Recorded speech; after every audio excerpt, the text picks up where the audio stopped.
Oh baby, we've added stuff to the stream. We've got a scroller at the bottom here just to say what we've got done so far for our minis.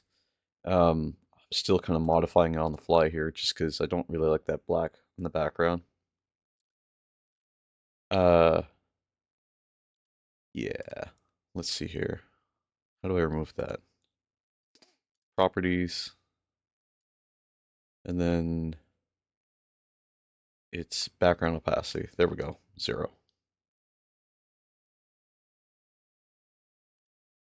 And basically it's just a consistent scroller just to say what we've done on stream here. Um, slightly slight deviation this morning or today before we get into the Legionnaire that we have on our desk here. The commissar has brought home Pokemon cards, and she's asked that I open one. Because I've got, in her own words, I've got diamond hands. I don't know what that means. We're gonna find out together. Got my little hobby knife here. I'm just gonna open the tin.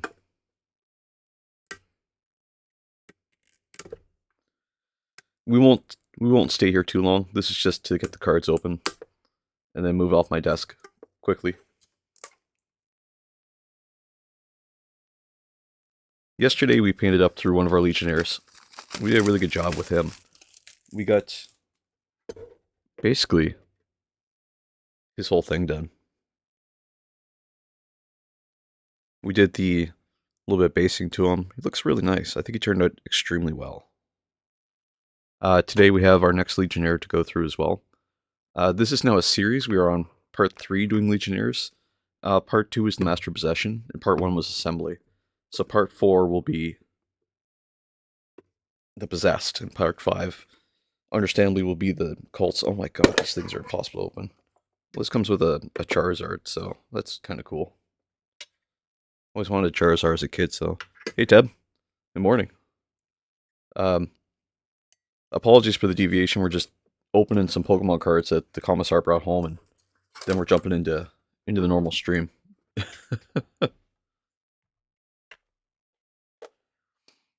In her own words, like I said, she said I've got diamond hands. I open cards for her every now and then. Hey, Simple Dots. How's it going? Hope you're feeling better today, Tab. Simple Dots, I hope 5 a.m. wasn't too crazy on you. I don't know how to open cards like they do on like the other things, so I have no idea if these are any good.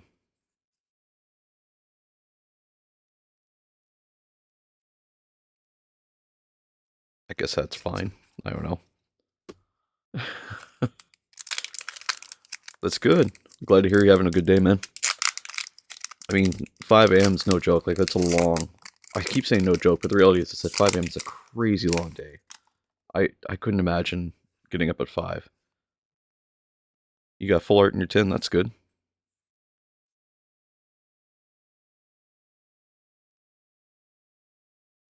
Probably get one in this one, I'd imagine. It's only 4 packs, and then we're jumping right into minis.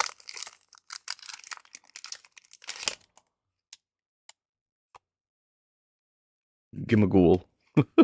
What a name. Beware. Beware. Beware.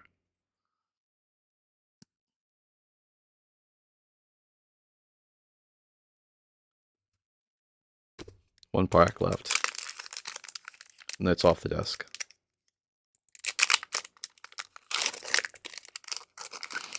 I don't know where you think I got diamond hands, Commissar. Especially with these pulls. I mean, there's no specialty cards here that have come out.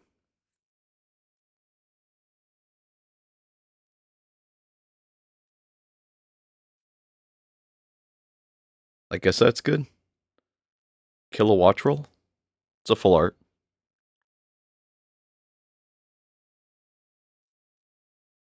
Magmar. All these cards are hers anyway. She buys them, I open them. Jeez. What do you mean by jeez? Was it a good card? I have no idea.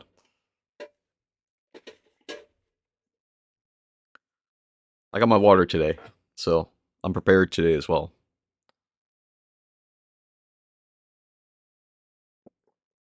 Finished POC infrastructure for a client today. Here's her little since I worked almost an entire 8 hours next to 8 running switches. Oh, dude, that sucks. It's so funny you mentioned that as well as that. Um, I've got a 10 by 20 millimeter blower motor coming, as well as a 10 by 20 radial fan coming for my 3D printer because I did an upgrade to it, or I'm doing an upgrade to it. So it's oh Jesus, I'm hitting the space button. It's kind of a big upgrade for it, but it means like soldering wires, and they're gonna be loud because they're bigger fans. They say they're quieter, but I don't know. All right, so working on our Legionnaire today. I'm going to start by dry brushing over top of him. Yesterday, like I said, we got through quite a bit.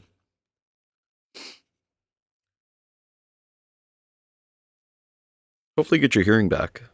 I pulled a 250 card, he pulled a $6 every time. Okay. Commissar says that a lot, says I pull really good cards. Like I said, I don't know. They're all just pieces of cardboard to me.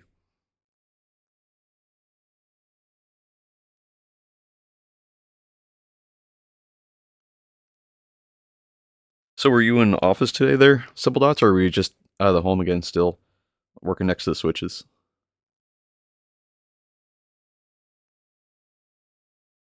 Just using my dry brush, just the shape of it with some Incubi Darkness over from the wet palette down. I'm just dry brushing the whole model.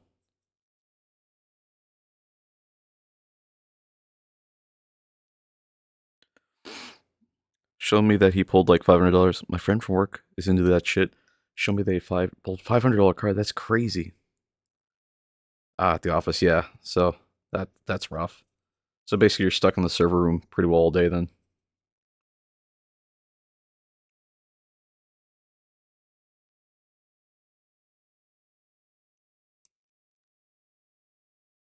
Teb's been living on the couch sick, so I feel bad for him, but he hasn't been in the office grinding his ears out.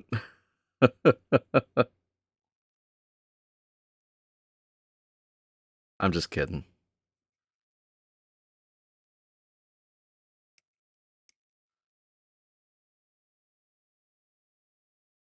I don't have an office. Work from home, baby. Nice.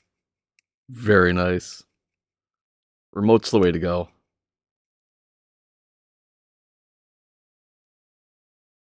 I used to do work from home. That was my favorite thing. The commute to work was very short. Aquarium, as we say. Locked in the locker. Oh yeah, the aquarium. We not we. I should say. Sorry. There's a local startup here. It's like a not a makerspace, but like a an incubator they call them, where a bunch of companies come in. They just rent space to work. There's an office. Then COVID happened. Everyone got sent home. Things went well enough. I guess they gave on the lease and gave away the furniture. That's nice. We when I was working for my finance company there, we had COVID happen to us as well. I mean, much like everyone else did, and we went work from home just to see if we could do it. Uh, and then they started asking people to come back in, and I was like, I get a lot more done from home. Sorry. And they were like, yeah, you do. That was before they let me go, of course. But they let me go October last year, so it's I was working from home for years. 2 weeks since my afternoon shift. Sorry, 2 weeks to my afternoon shift. So a week of work from home also. Nice.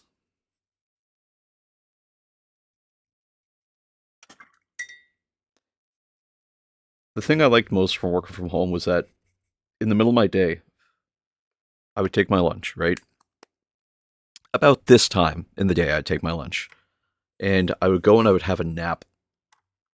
That was, to me, the best part of my day. Get up, do back-to-back meetings, do a bunch of crap all day, and then at one point, just go, I'm going to have an hour nap, and then go have a nap. And that nap for lunch was so good. It was so revitalizing. Like, you don't know how much more work you can get done until you've had like just a 30-40 minutes of sleep in the middle of your day.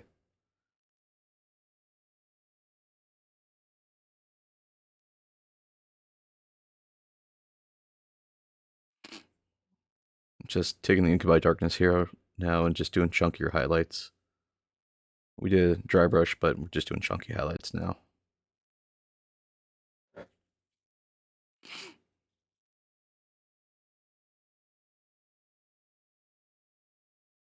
Just catching anything that didn't get caught the first time.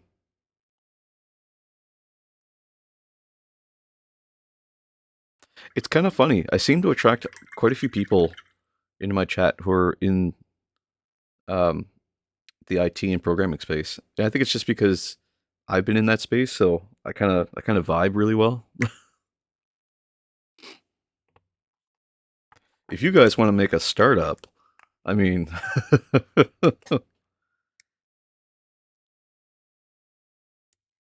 I'm just kidding. Take a nap more often, do a small workout, and then a shower. Great change of pace, refreshing. Absolutely. I never got into the midday workout thing. I tried to, but I found I was more like, I just want to drink Diet Coke and eat cookies.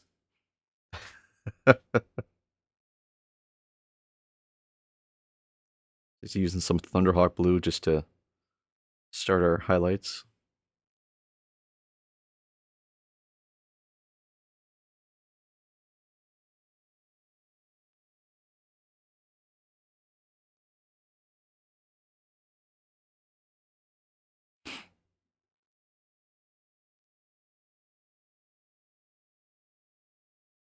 I got workout juggling those switches. One weight, almost 20 kilograms. Holy shit.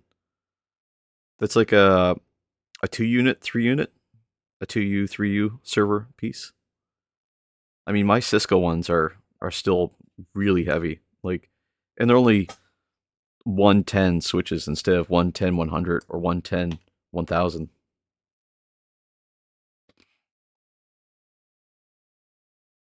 One unit. Oh, Jesus Christ. They must have backup like power supplies in them then. Holy shit. To be 20 kilograms for a 1 unit? That's insane.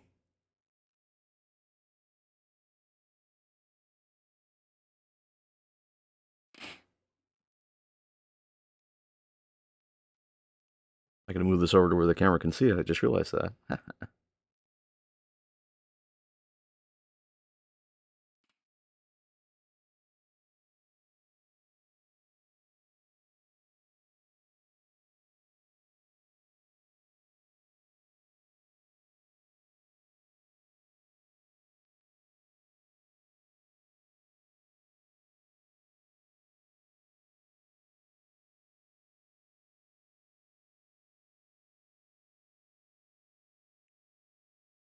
I come from accounting taxes background, and I do UAT for the tax software I used to work on. Do you want to say more specific? Absolutely.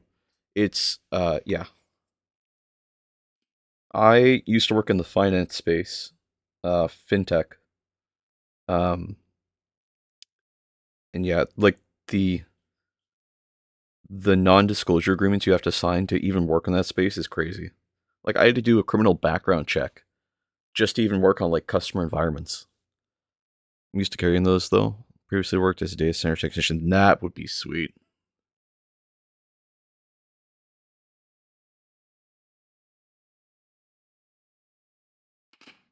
I've always been interested in working like data centers, but I don't have enough networking background to do it.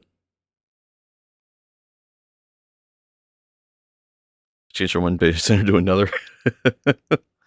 And you do it at home too, so it's like you basically have like a home lab data center, which is really cool. I think a lot of guys that work in the networking space tend to have their own kind of like home lab setup.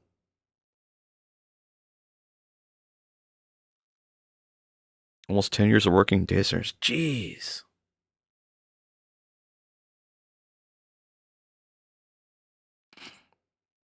See, I started in programming, and I did my 2 years for that, and I did really well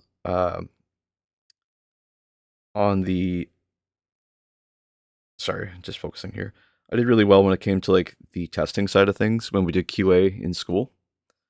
So I came out of school doing programming for a fintech company, which I can't name unfortunately. Uh, then I think it was 2 years into my work there. Uh, they kind of didn't give me very much work at that point, which I thought was kind of weird. So I joined the QA team laterally just to help out because I didn't like the way that things were working in quality assurance. And that led to automation. And I ended up taking on the automation project and built it into a whole department.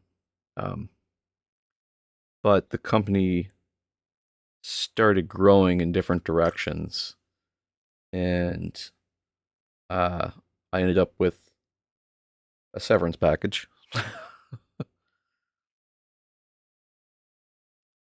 um, yeah, I still came out on top though. I mean,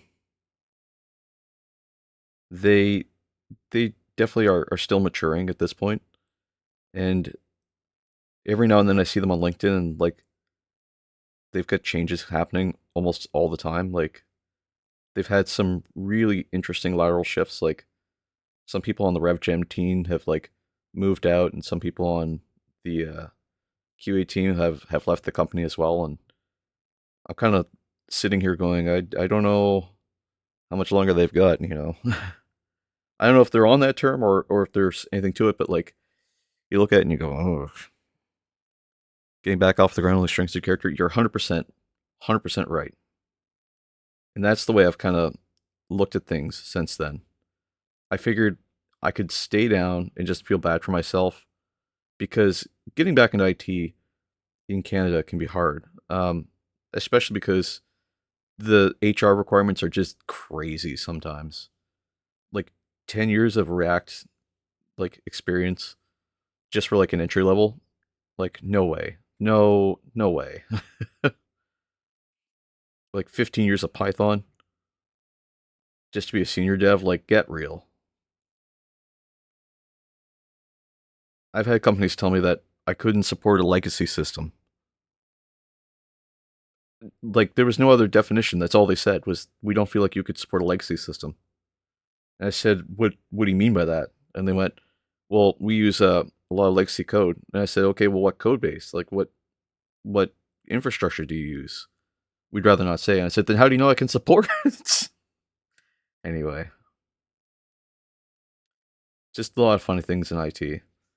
So, I felt bad for myself for a long time, but I figured I'm not going to let this get me down. Nowadays, I think getting into IT is hard, looking at AI and other stuff. Yeah, AI has definitely. The funny thing is that I thought AI would be a problem for developers, right? And it's not. It's a problem for uh, human resources because the human resources department likes to rely on AI to try and do their filtering and to try to do their requirements, and they just don't. They just miss the point sometimes.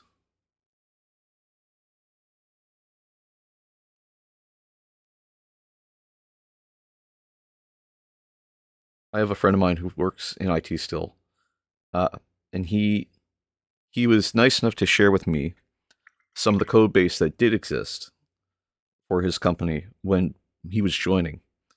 And the first thing he did was he spent 2 weeks flat, locked in a room, fake it till you make it 100%. You got to in this field. You have to fake it. Yeah, so he spent 2 weeks locked in a room, and all he did was he built an API and rebuilt the whole code base. The initial code structure was built by someone with a BA, like a bachelor's agreement, what do you call it there? A bachelor's degree, who had never touched programming or code before, who had like maybe like a 2-week boot camp course. The code variables were like BQA1, BQA2, FGHM underscore process. Like, what the fuck? And there was if else chains everywhere. Like, it'd be like if if null or uh to empty, sorry, if null or empty string, like set it to something else, and then the same check immediately afterwards would be like, if it's this, set it to this, otherwise set it to, something else. And it's like you could solve all that with one check, and even then you have to check for null or empty string. Like, what the fuck is this? It was a shit show. Anyway, he told me all about it, and he was told that he couldn't manage a legacy system either. And I was like, what is wrong with human resource departments? Like, every time you apply for a job now, HR looks at your resume and goes, "Oh, we don't know." And it's like, what do you mean you don't know? Like, you're hiring for this role. Like, are you hiring or not? Well, we have other applicants. Okay. Do any of them have these skills? No. Okay. And then that's it. And that's the whole conversation. You have to really schmooze it and be really, really personable, which, I mean, fair, it's a job, right? But at the same time, like, some of them just, they want unicorns. They want people who are super hyper professional, who also have like, they've like companies. Really, that's the thing I find like with resumes, is that you have to put down your resume what company you've made millions with, or what company has made millions because you worked there. And that's what they want to hear is like, how good's that company doing? Well, if that company's doing well, then you must be doing well. And it's like, oh my God, that's just not how it works, guys. Like, I can be well outside of it. Anyway, it's a whole thing. It just drives me crazy some days when I think about it. Um, yeah, so I just wanted to share that because it's just nuts. Um, I can't just go. I can't just get into writing code, but configuration is different. Wrote almost 10,000 lines of configuration in the span of 3 days. Damn.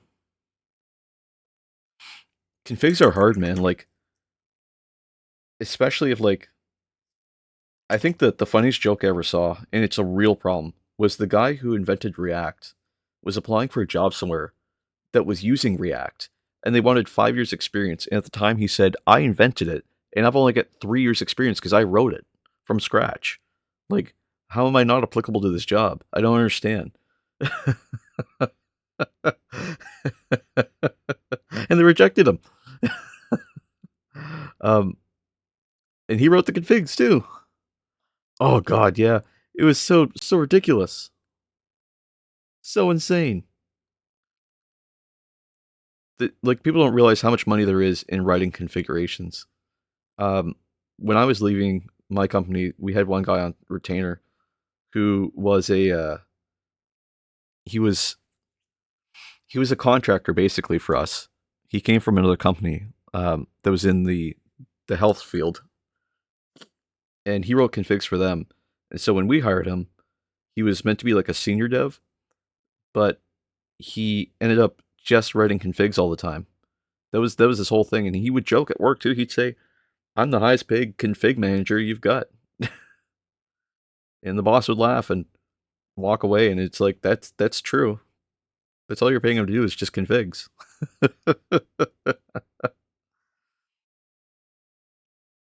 See some light here, so I'm just gonna take some Thunderhawk blue and just kind of gently feather it across, just to make some light happen. But yeah, it was a good time. I missed that job. But yeah, you're right. Like, all the money's in configs. Like, especially in networking, because one wrong config can. I prefer lower level in the OSI layer. Okay.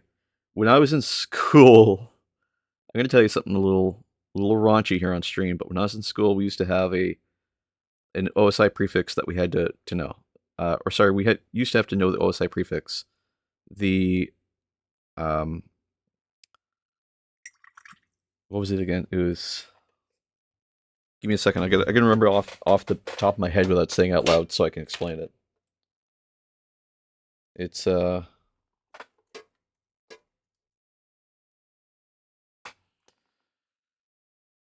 presentation data. No, sorry. It's presentation, application presentation, session, tunnel, network, data. Um, I forget what the other P is. Anyway, and they would tell us like to remember use like uh something pizza whatever. Anyway, it was terrible. And so the way we remembered it in school was to remember the PDNTSPA. It was please daddy not the sex pipe again. And I don't know why I still remember that to this day. I think it's just because it was so insane. And like we were exhausted community college kids, right? Like basically L1 to L4. Nice.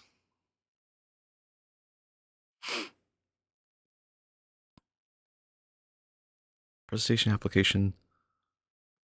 Oh, God. I gotta go throw that into Google real quick. Also, there was a cartoon show called Peter Packet. We used to watch that too. Yeah, we heard, please do not throw away the sausage. Please do not throw sausage pizza away, which is the physical data network transportation session presentation application. Please do not tell salespeople anything. Why couldn't they tell us that one?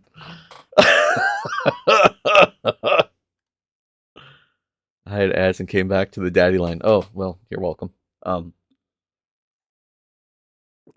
Sorry, we're talking about the everything outside but some errors. Yeah, L5 and above sucks.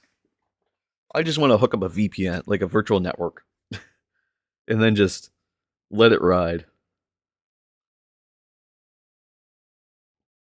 I was talking about when I was in community college, we used to have that mnemonic to remember all the network layers.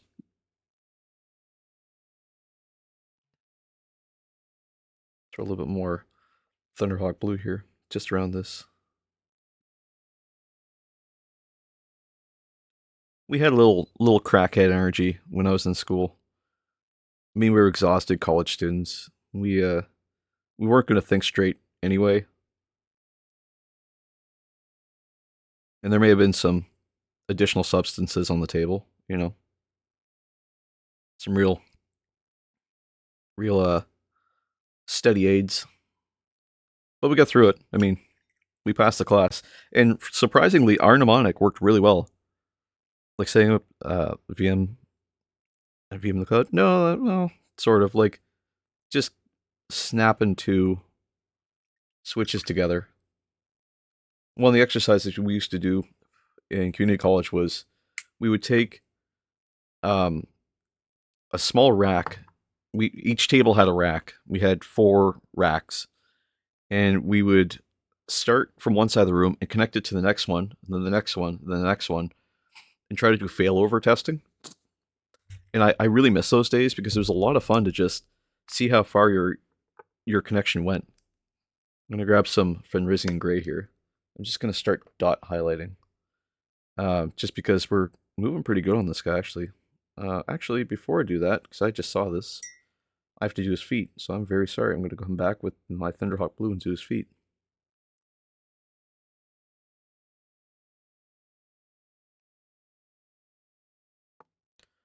Basically, what I did is work. Yeah. It was like super. In hindsight, it was simpler than what we were doing at the time. We thought it was like the most complicated thing.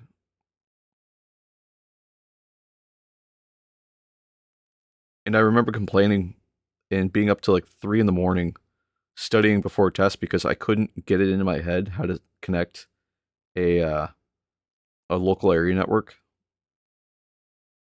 And I was like, I don't understand. Like, I just couldn't get it into my head at the time. Now it's not so hard. But at the time, it was like trying to fit a cheese grater into my skull, you know?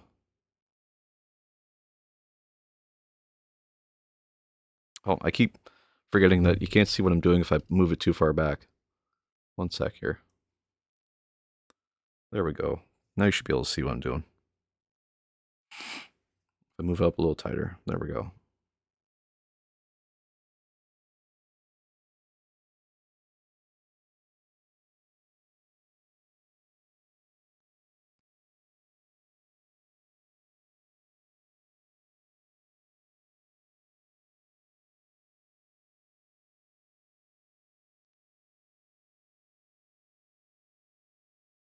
Displaying super razor thin lines of fin racing gray.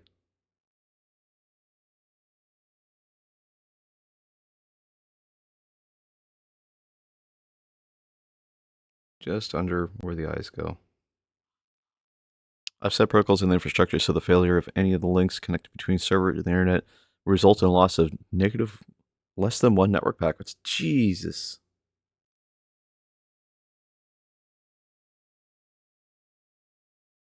That's really good failover uptime.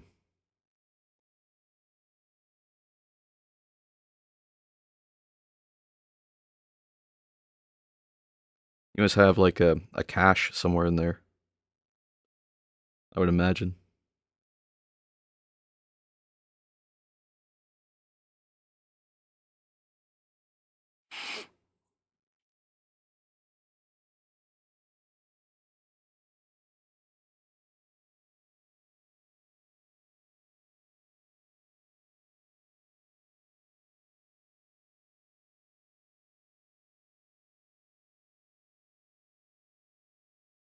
Yeah, it's cool. Everything working on the BGP and EVPN VXLAN. Nice.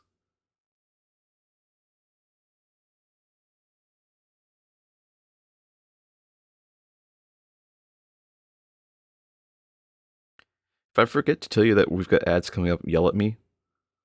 Because I'm hyper focusing on painting, and I will absolutely forget.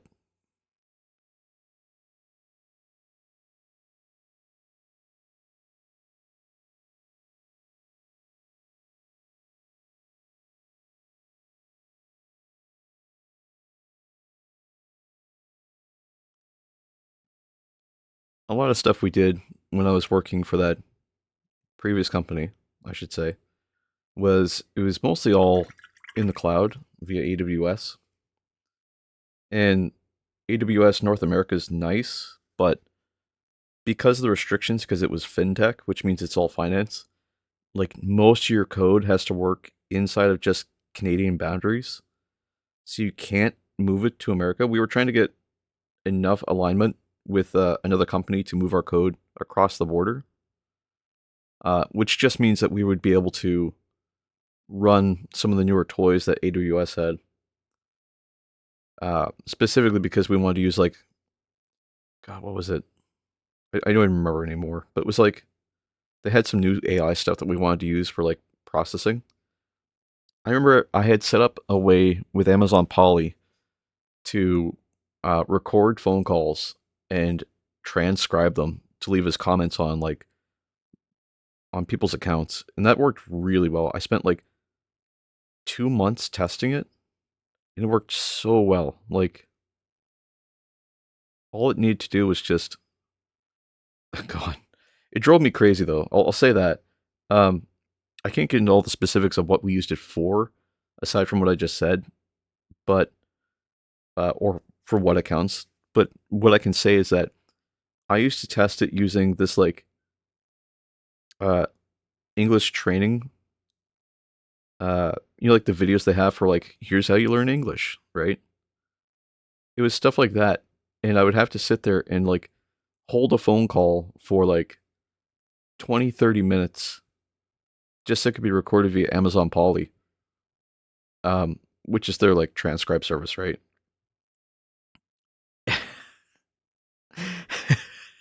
And it would just come back with like the craziest results. And like sometimes it would work, but like the conversations like would drive me crazy after a while because there was never anything like really structured. It'd be like, "Hello, my name is Mr. James. How are you? What are you doing this weekend? Do you want to go to Greece tomorrow or Thursday?" And I was like, "What the like? Who records videos like this to learn language?" At one point, I found a video that was like supposed to be comedy, and it was bad. It would be like, "Is that Tom, the celebrity?" And they'd be like, "That's Tom, the celebrity. Oh my goodness, he's a popular celebrity in the movie industry." And I was like, "Is this what we're teaching people?" Oh, it was crazy. Oh god, it used to drive me nuts. Oh man, the insane stuff you end up doing for work sometimes. It's just, just crazy.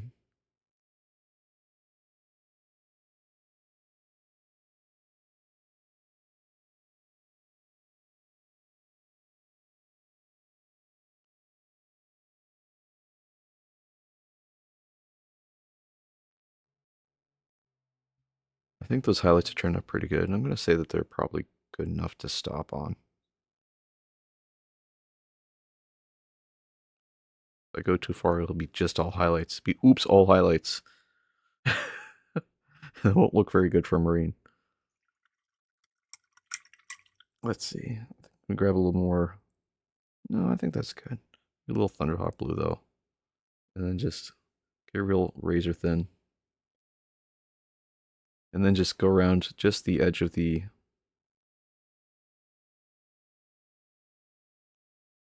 designs on his backpack baubles.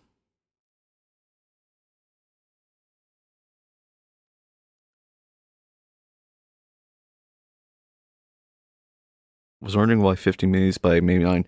So that's a good question. The um, Warhammer community, and I mean that very literal sense, like Games Workshop's community post, has this concept called the 1 million minis. And the goal behind it is that they want to have people paying 1 million. Yeah, the 1 million minis. Yes, I should put that on there too. I'm just realizing I forgot to highlight just the edge of the spikes a little bit. But yeah, the 1 million minis. So I've committed to doing 50 of them.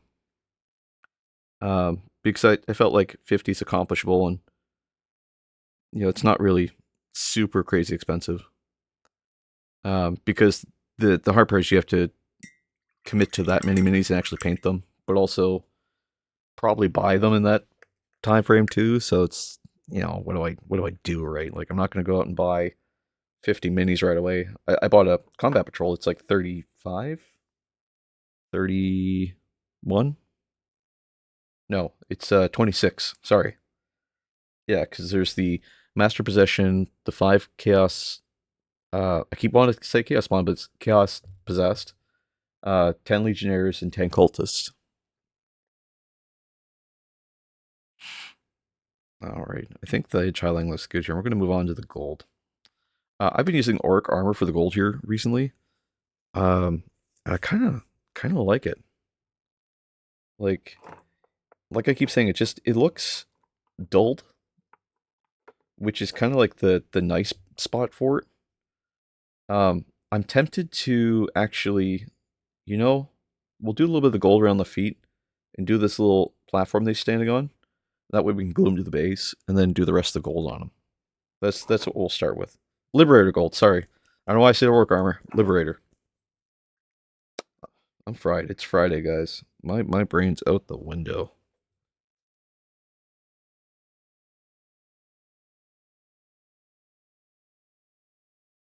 If you made it this far, good on you. I was looking back at a video that we did, or stream that we did rather, about a week ago. I think it was when you first joined in there, Teb, and I had to edit out a section of it where we talked about Team Canada just because it got copyright claimed. Um, and I just was like, man, that sucks. So if you're on the VOD channel and you're looking for it, that's what happened to it. Is it just got dropped out because Google thought it was a copyright claim. So it's getting resolved. It's absolutely wild. I 100% agree. I couldn't believe I was like, really? That's what we're copywriting, not the music? Okay. But that's Amazon. Or not Amazon, sorry, that's Google.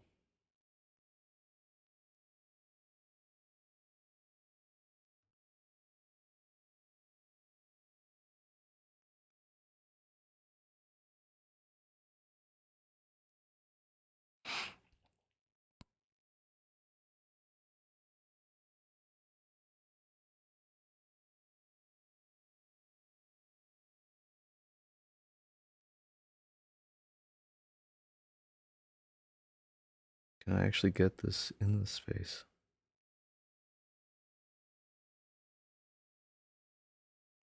There's something crazy too. Just this song reminded me of it. I'm on my first flight last year, like ever. Never been on a plane. First flight ever last year. Absolutely crazy. Did it in September. Awesome time.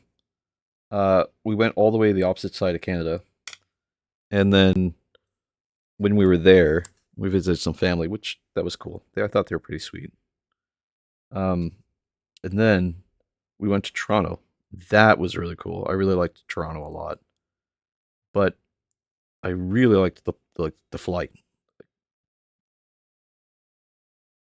It was weird though because I've never been on one, so I was like, I don't really know what to expect, and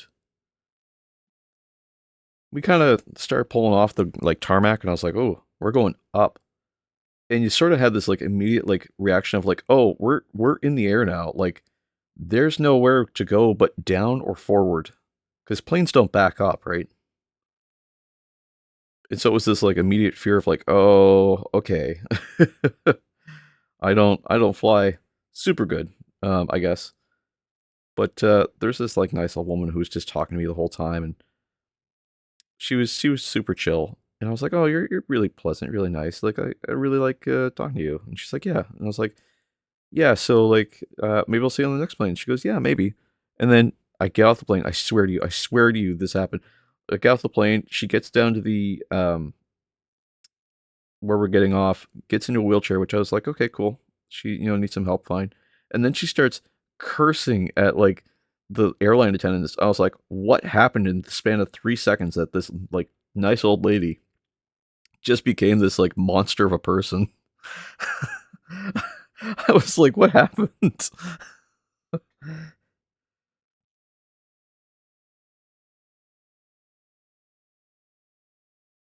Absolutely crazy. But the flying part was nice. We landed in Montreal, and I thought that was cool. I stopped in there. I've never been to Montreal either. Um, and so it was weird to see a bunch of people just speaking French all the time. And I got myself some new McDonald's. That was cool.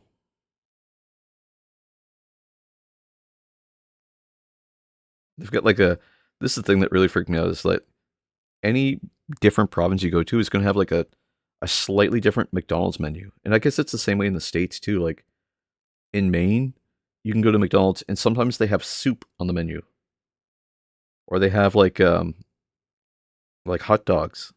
It's really weird. I thought they were all exactly the same.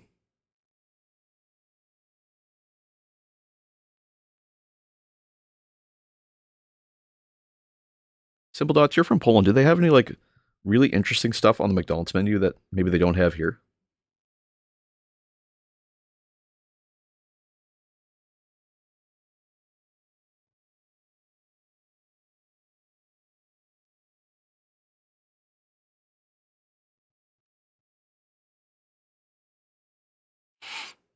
Because I know right now in Canada we've got the Frank's Red Hot like McChicken. You can also get Frank's Red Hot sauce for dipping too.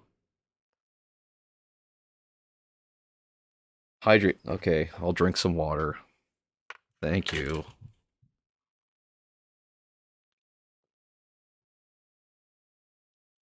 Oh, good water.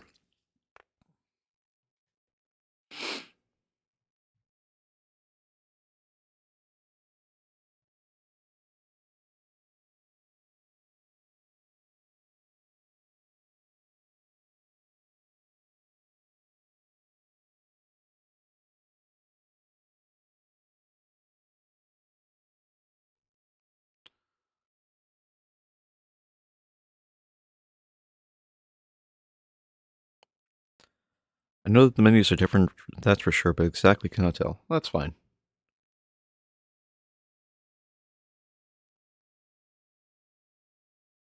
As a North American, I'm a McDonald's connoisseur.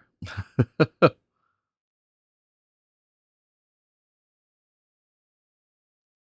a little overpay on the gold here, but we'll clean up later. It's not a big deal.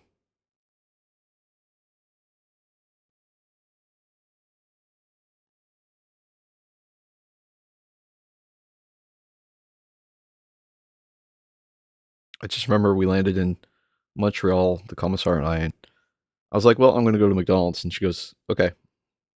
And I disappeared and I come back like 5, 10 minutes later. And she looks at me and she goes, what the hell do you have? And I said, it's a grilled cheese sourdough with tomato in it.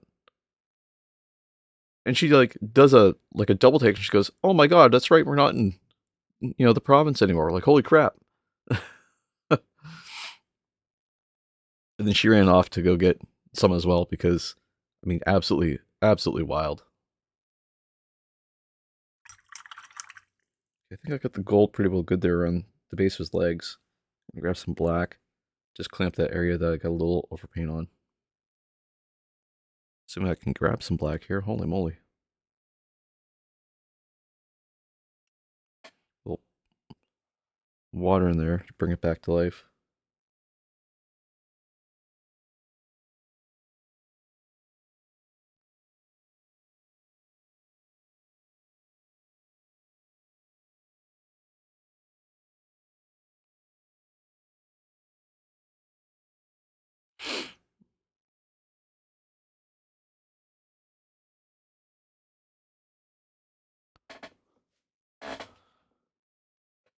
Uh, oh, I missed a little gold down there.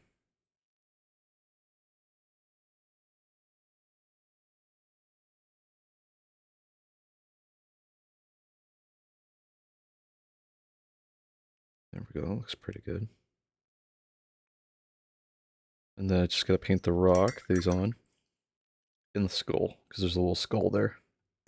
So I'm gonna grab some flayed one flesh and just paint the skull. Actually, I'm gonna grab some dark reap. No. I need to paint that rock that he's on first. Let's see. What can I do for the rock?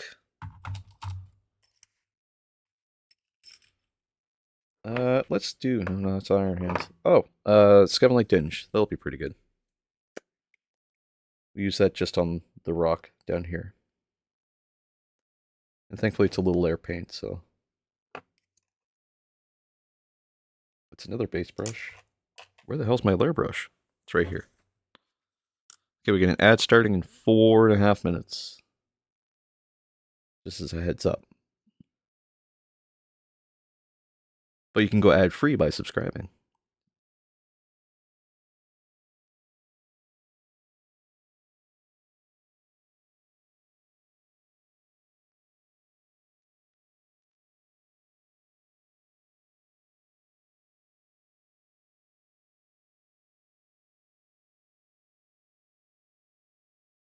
I should do that thing where TV shows are like, they wait till there's something like an ad coming up and they're like, the big reveal, and then the ad pumps in. I'd be like, Bernard Brush is about to eat a whole spider, and then the ad pops, and come back later and be like, I didn't do it. I get scared.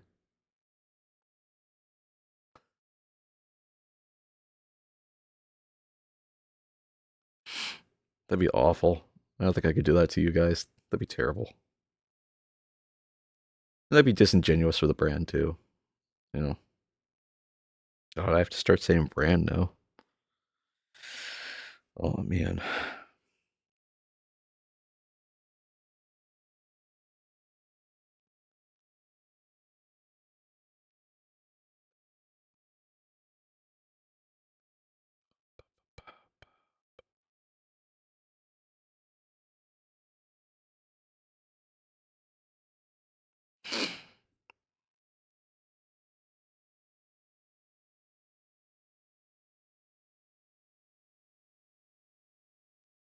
All I'm doing is just painting the rock.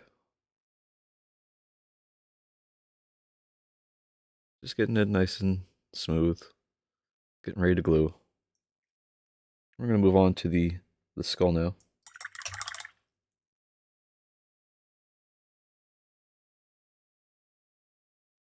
Just using a thinned out paint. This is Flayed One Flesh for the skull. We'll hit with some skeleton horde afterwards. Just as a little easy way to do it.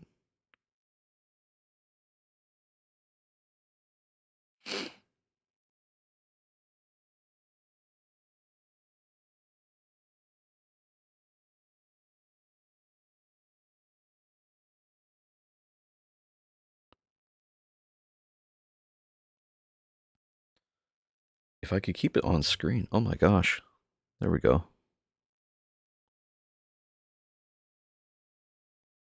We get the ad starting in 2 minutes, so I'm going to try and rush it and beat the ad so you guys can see it before we get there.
$30. Oh,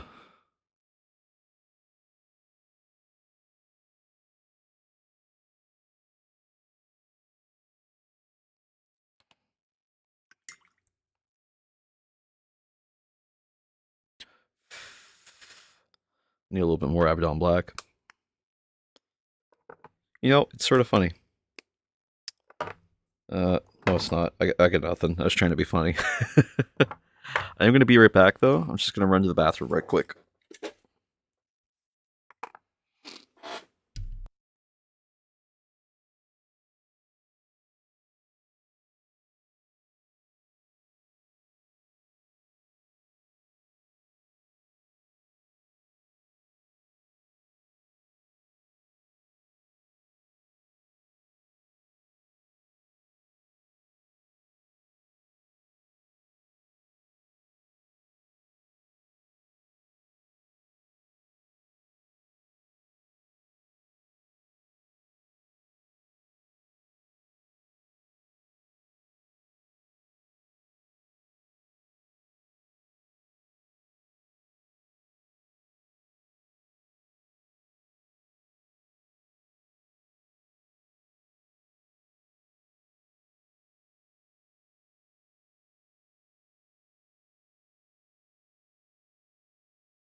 There we go. Sorry about that, guys. I took a moment and also grabbed a Diet Coke, so I got my fridge cigarette and I'm good to go.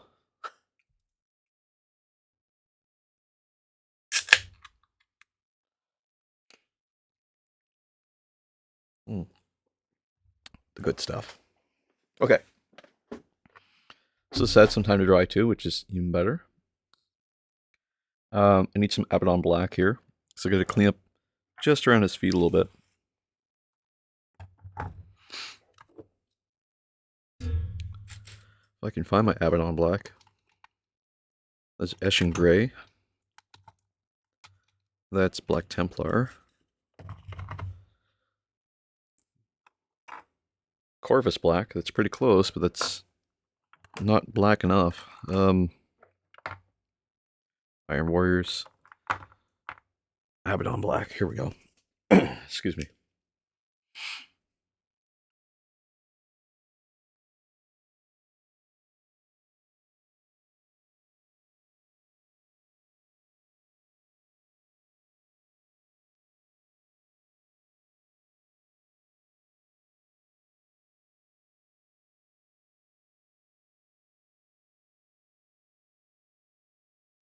Just clean up the overpaint.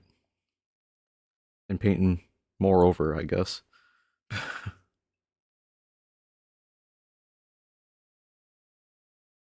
we go.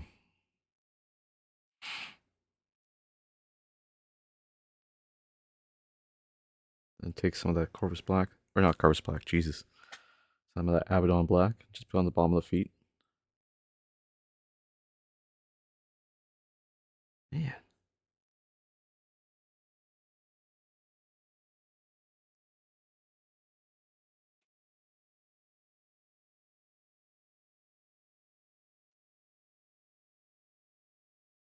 There we go.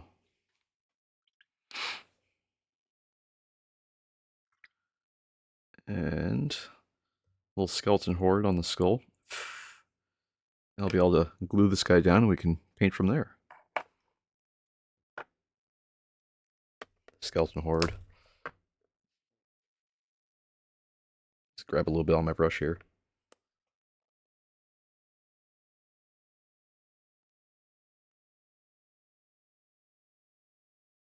It's a really nice contrast paint. I always use it for my skulls. Excuse me. I just find it makes it look like dark and dingy and old and like used bone kind of thing. Like it's either freshly killed or like whatever the case is. And I put it on thick. Real thick.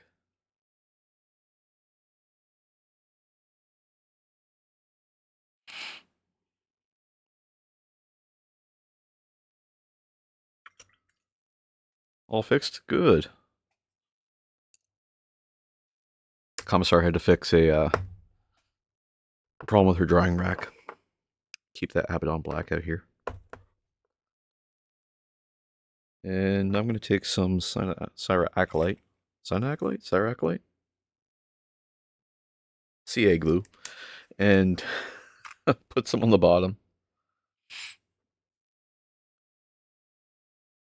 Just where we cut those holes. Just because it'll help stick it down. And I'm just going to find the position I want him to be in here.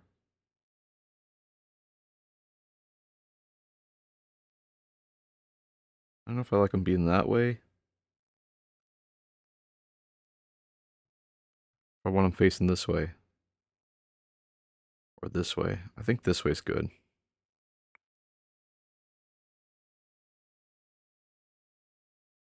And I just gotta wait for it to dry. Which shouldn't take too long.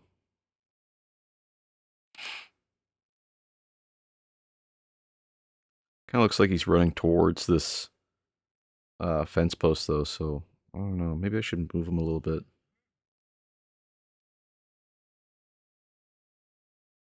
Well, he's glued down now, I guess.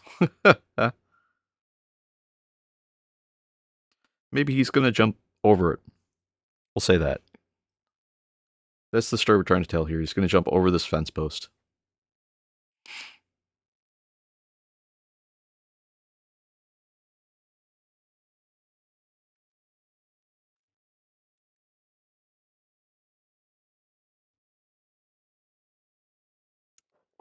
Give that a second to dry before we start manipulating it, because otherwise it'll fall right off.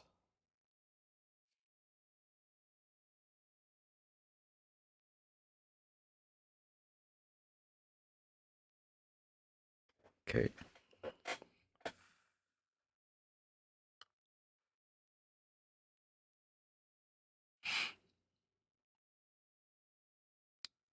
There we go.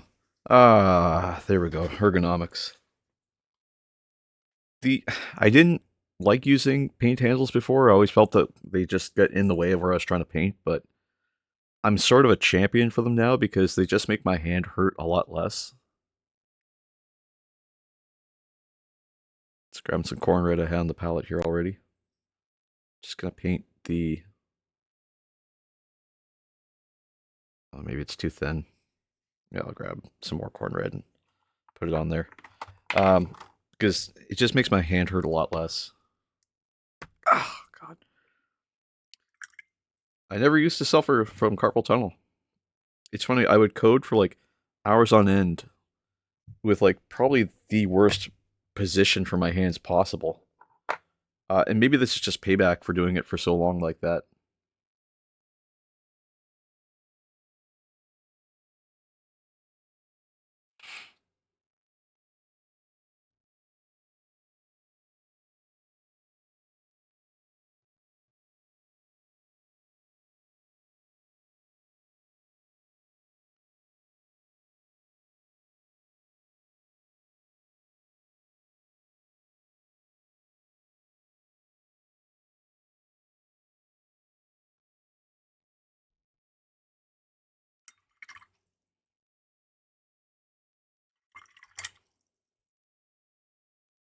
Just clean up the armor a little bit here. I got a little overpaint with the red. There.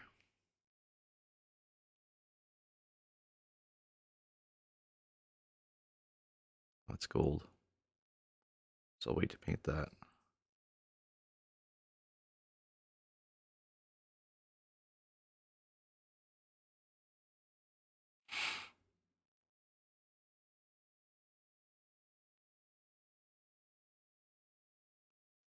I gotta remember to move this up here.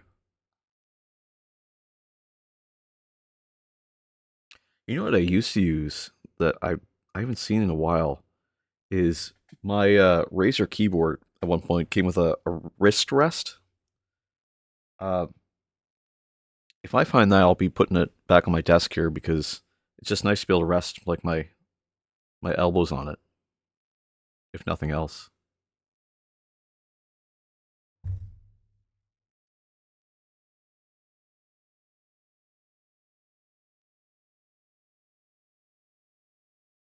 I think I'll have to upload, Jesus. I think I'll have to update the Throne playlist. Playlist? What is wrong with me? Guys, I can't use words today. I don't know how they work. Language is hard.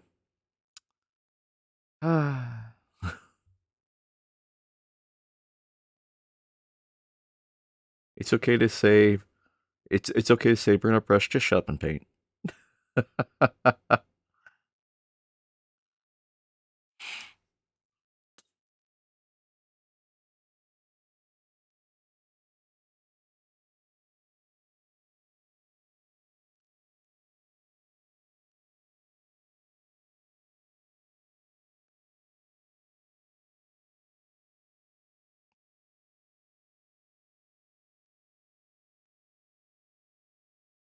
Actually, I'm kind of glad to just shut up and paint every now and then. It's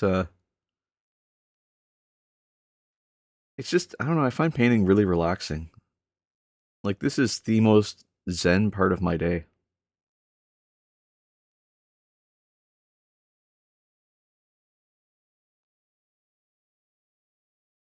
I've seen some other like Twitch streamers, and they really aggressively paint. Like there's some people who are like, I'm getting ready for Golden Demon, and I get that. Like you want to get it ready for Golden Demon, and have it look perfect, but they're just like fully involved in it. Like no room for error kind of thing.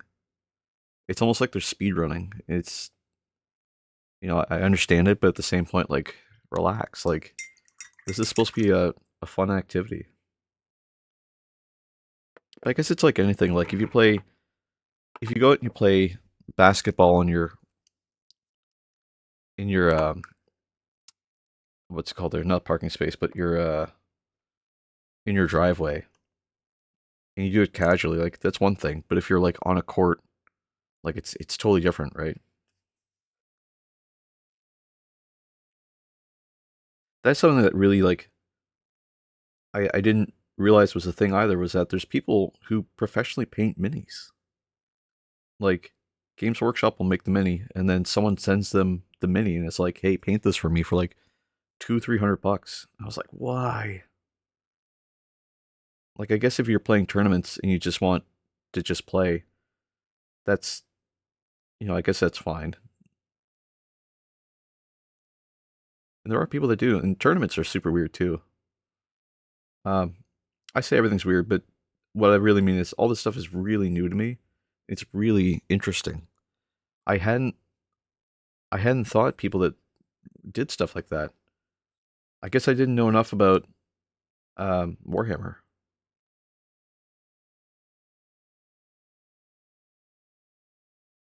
And like I was saying yesterday with the Retro Marines, like I just didn't respect it, I guess. For the longest time I just was like, oh, it's just a game, right? But some people take this stuff really, really seriously. And I don't mean seriously as in the aspect like they get upset. Some people do, but seriously as in like it can be life changing for a lot of people. Like the people that play like Magic the Gathering. Like they play that really competitively.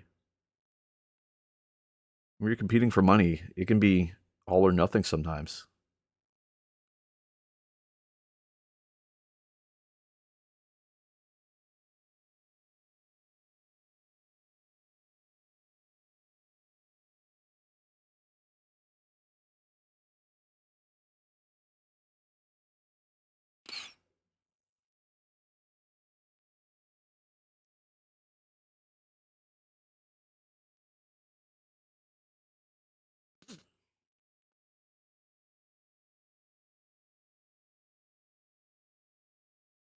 Myself, I enjoy painting too much. Excuse me. I enjoy painting too much to send it out to a third party.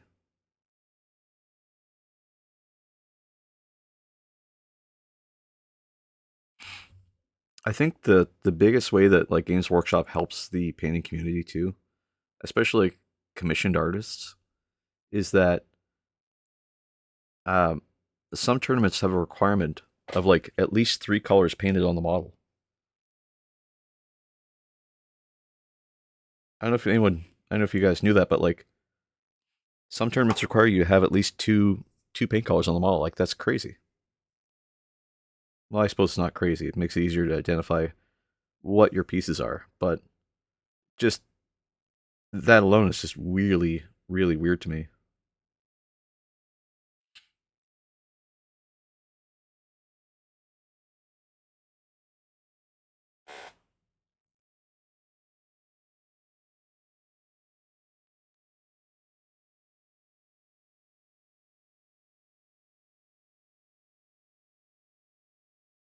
Just painting my gold trim here.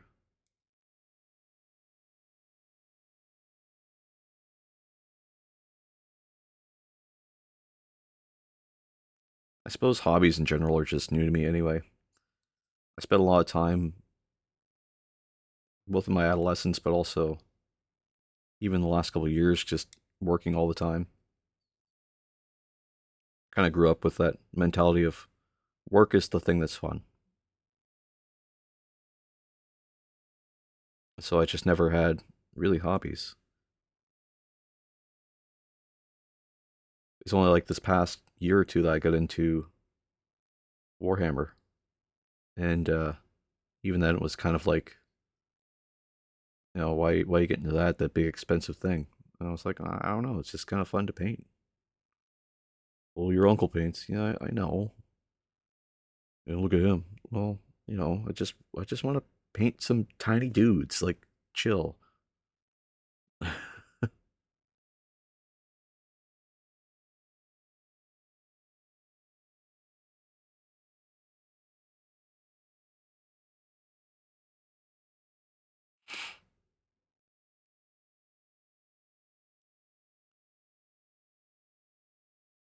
but there's still a bit of a stigma to it too, because like my next door neighbor does, like he paints model kits for cars and stuff, and he's not the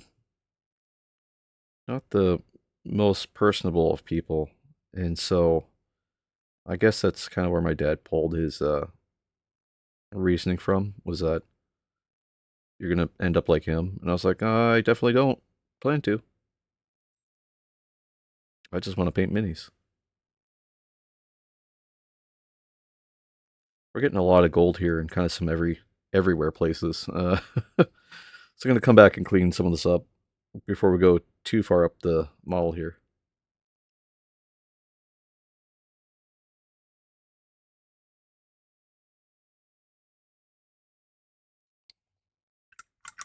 Oh, I should cap that glue that I left open. Darn. Whoops.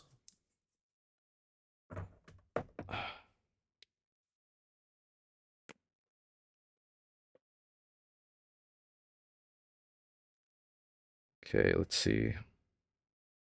A little bit of extra gold there. And there.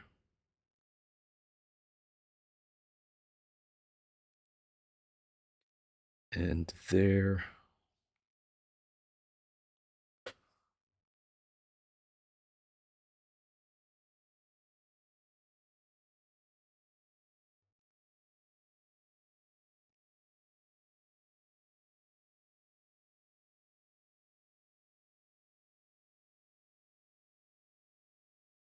And there. And there. And there. And a little bit more there. And some there. How did your flesh mix work out there, Simple Dots? Or have you had a chance to get into it?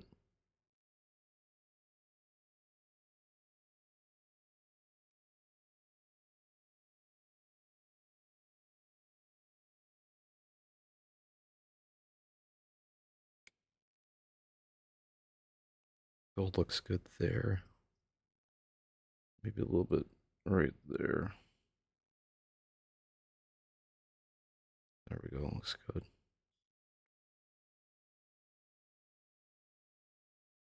Yeah, I think that looks fine. Painting right now. Oh, sweet.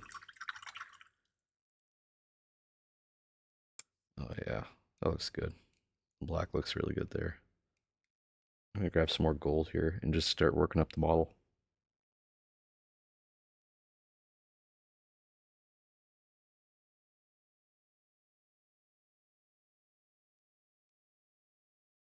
Nothing too precise. Just getting it over where the shoulders go. Just along the lines here.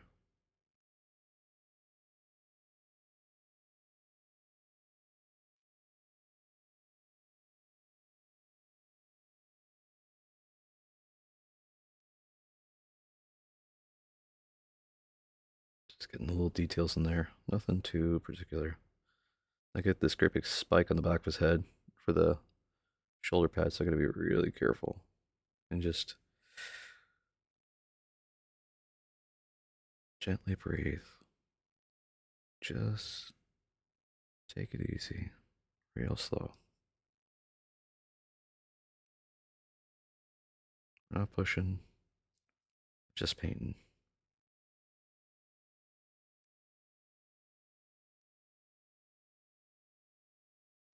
If we rush, we'll get paint everywhere and we'll have to clean it up. So we'll just take our time.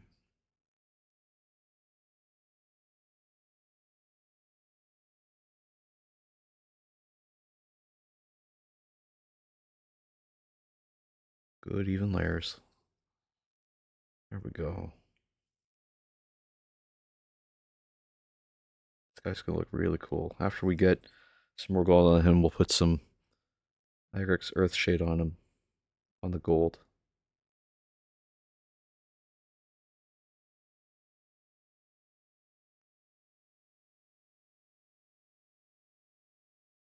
We'll just spend our time wisely. I have to brush a little bit, get the bristles nice and moist again. Because that mica flake gold likes to dry it out really fast.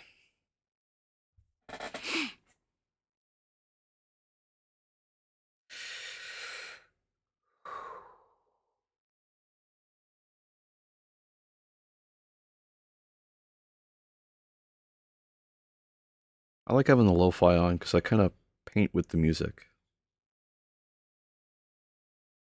I know that sounds weird, but what I mean is that the music's upbeat, I'll be upbeat, and I won't give this thing the attention it deserves. But if the music's nice and slow and calm and easy, then so am I.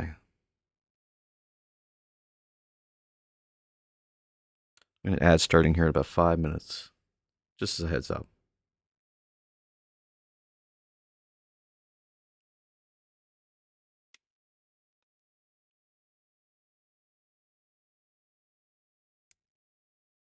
I'm going to try and work into the shoulder pad here.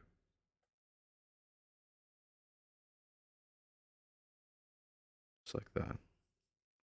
And on the back side too. Not spots that other people will see, but spots I'll know about.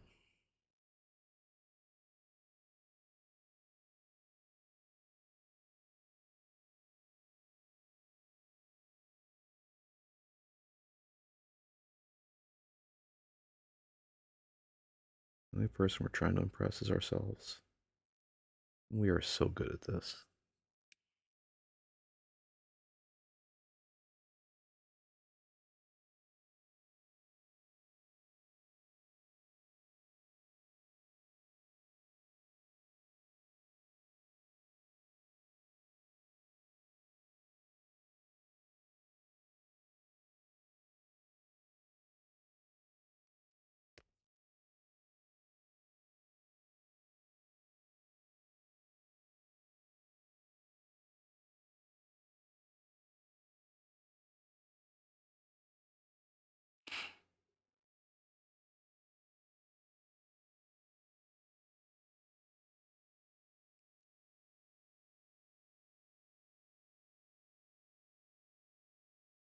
Well, the spots may be hard to get to, but just be patient.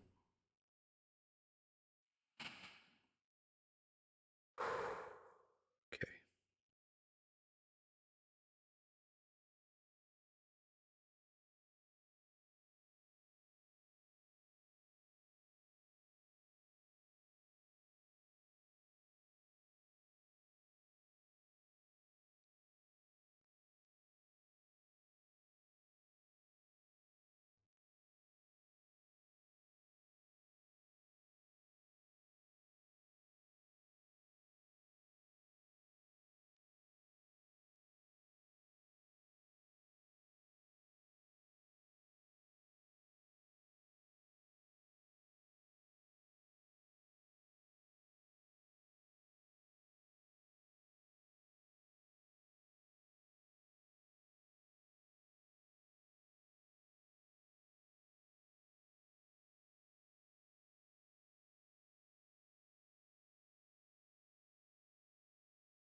Just like that. We are around the biggest part of the trim. Now it's just the little details, and then we're good. Maybe a little bit of cleanup if we have any. Now I'm about to sneeze, so I'm going to mute my mic.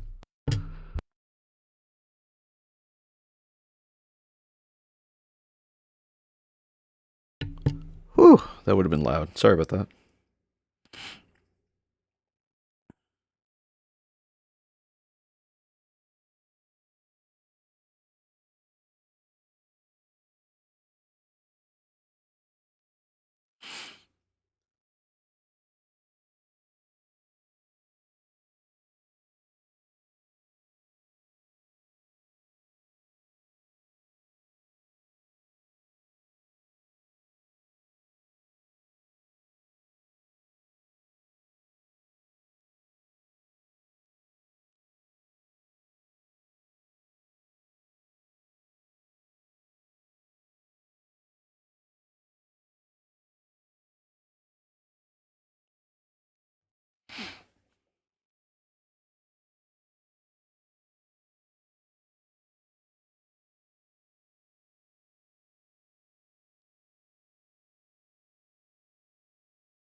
This is gonna be kind of tricky because we gotta get around that sword in that backpack.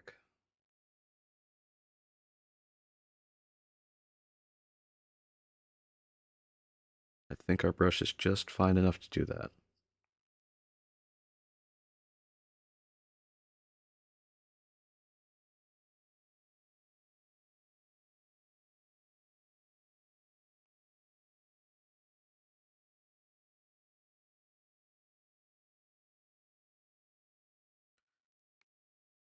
I really need to buy a small airbrush or use my Psycho Detail. Just using the medium-sized layer brush right now.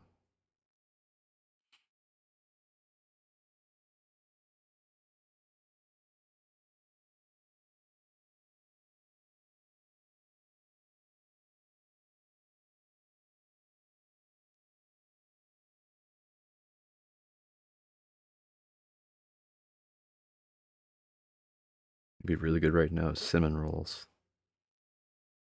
I don't know why I'm thinking about cinnamon rolls, but I'm thinking about cinnamon rolls. I think I can just smell a little bit of cinnamon. Commissar must be making something good.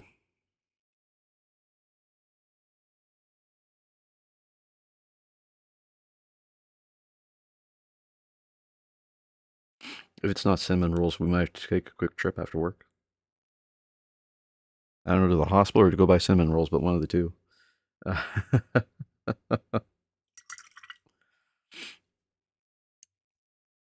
Dr. Penfield, I smell cinnamon rolls. Can you imagine?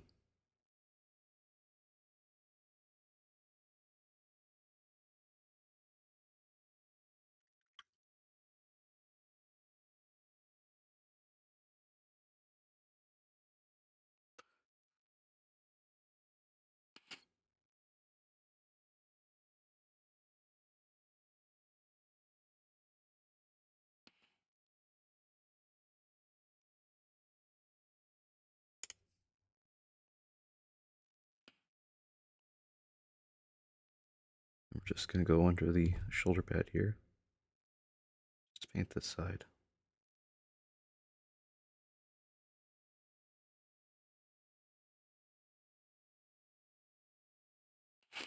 There we go.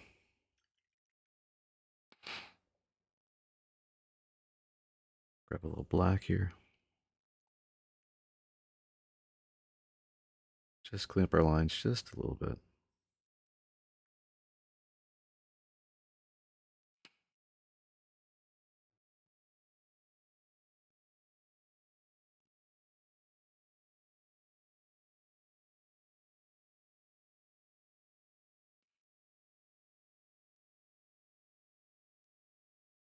That looks pretty good. Now we'll just take our gold again. We're gonna go up to the backpack now.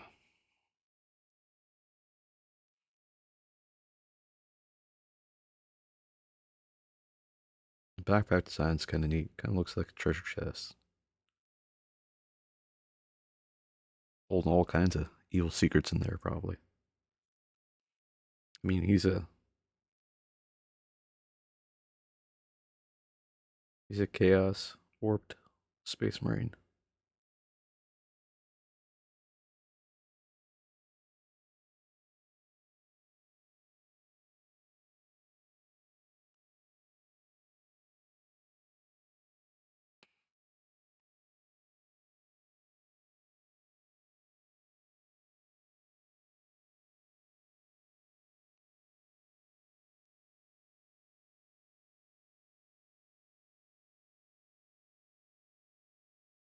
Pull the gold across the backpack now, just like that. And across just like that.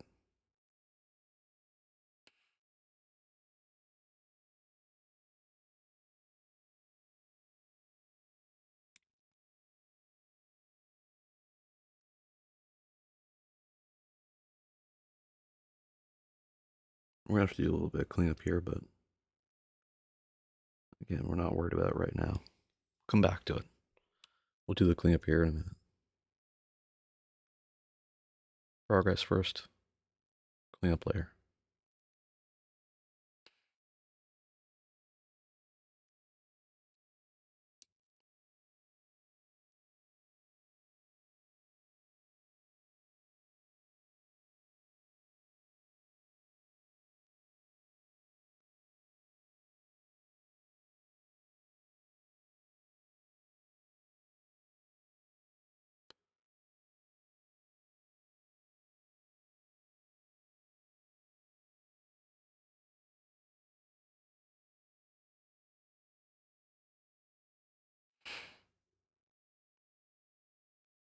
No, do the baubles on the edge.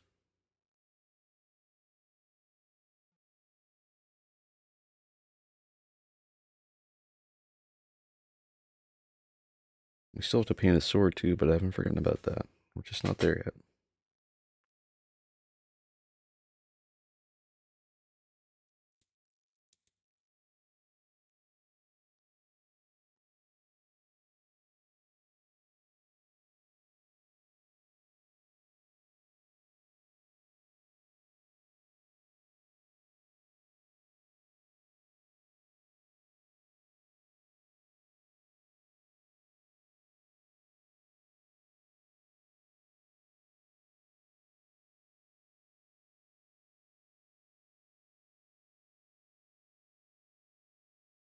And we'll still have to do the gold on his hands too, around his wrists.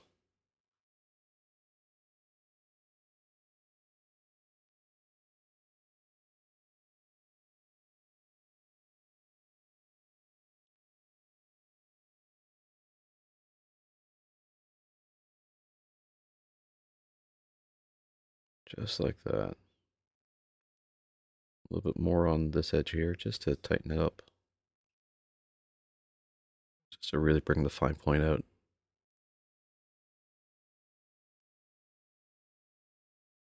Somehow I gotta figure out how to get this brush in here. Just get real tight in there.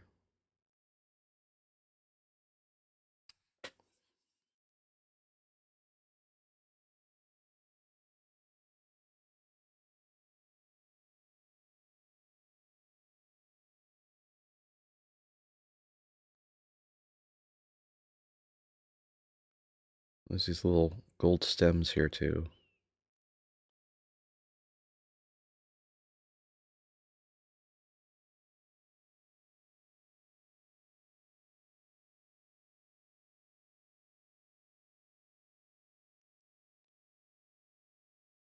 I'm gonna paint the other stem on this side.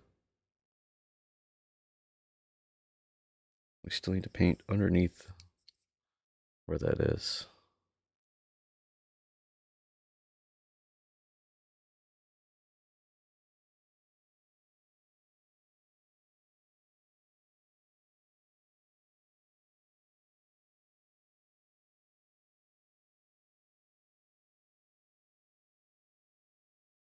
We got a little extra gold there, but that's okay. Again, this is part of the process.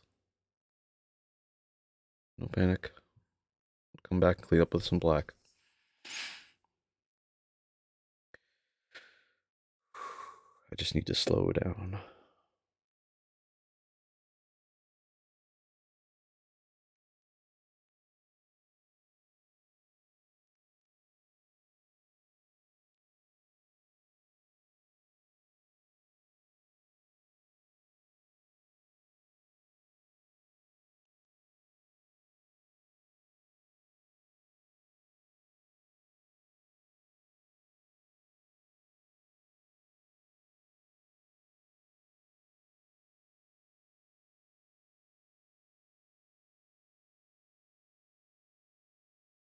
That looks pretty good. Some gold around this little symbol on this backpack here.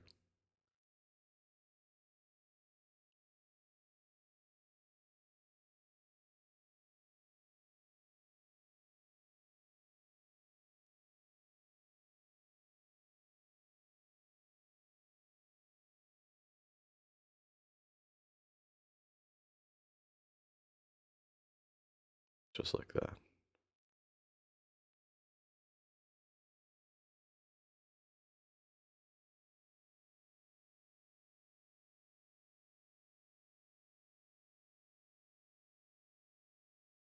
So far, so good.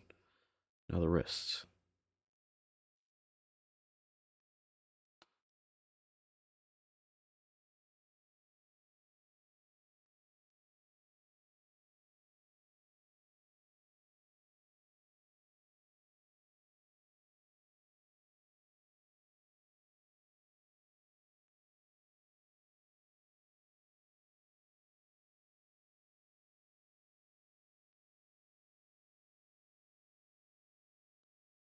little more gold here.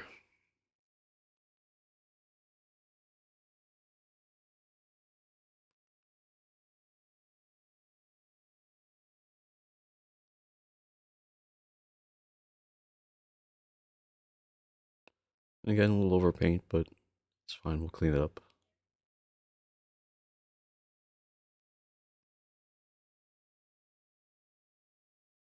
Just as long as we don't do too much.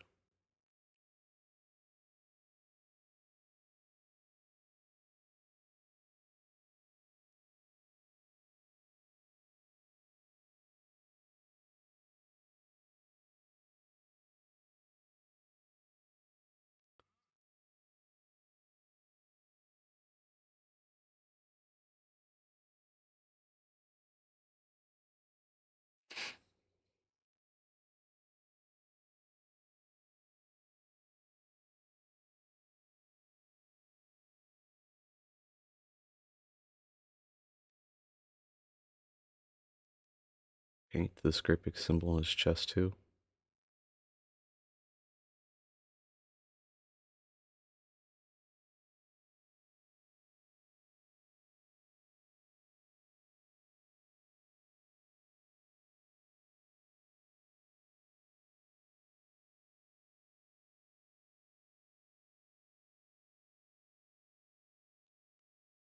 We're almost there. We're almost done with the gold.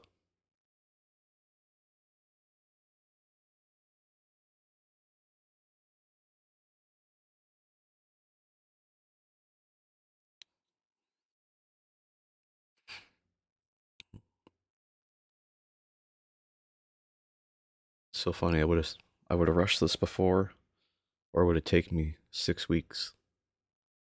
And now we can do this in about 4 hours in a stream. That to me is a huge accomplishment. It's a huge win.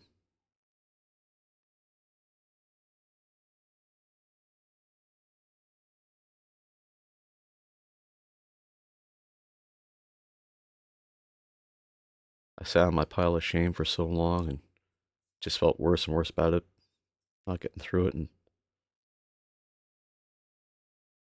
now we're working through it, little by little.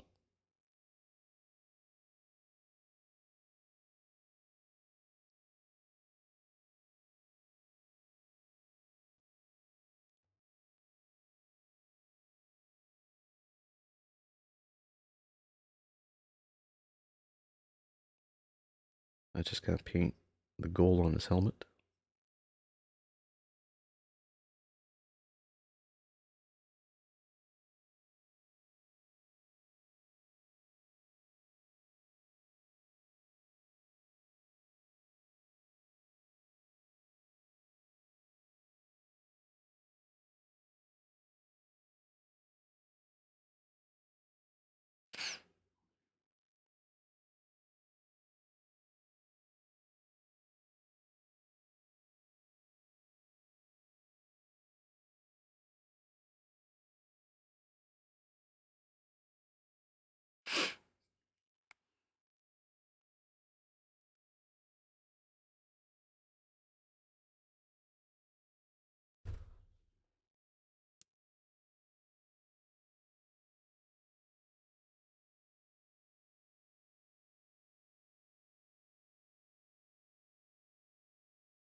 There, that gold turned out really well.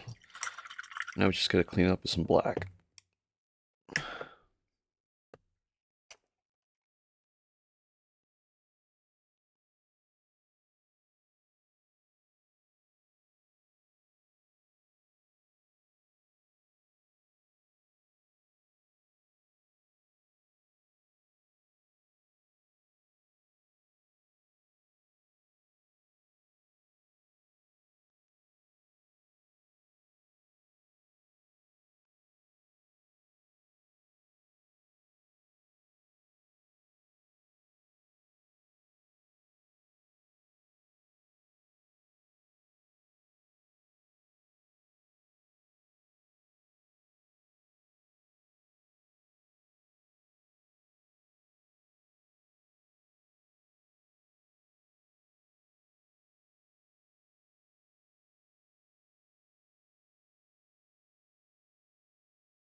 A bit more black. And just press it up against the triangle. And it's a little thick, but it'll dry out. I'm not too worried about it.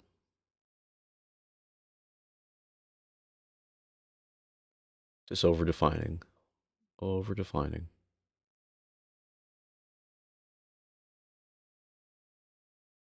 Looking pretty good so far.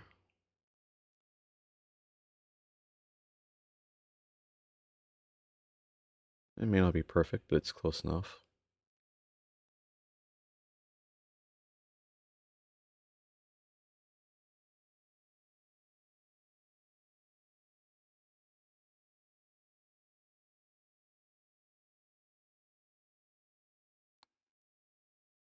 Looks like I missed just a touch of gold there.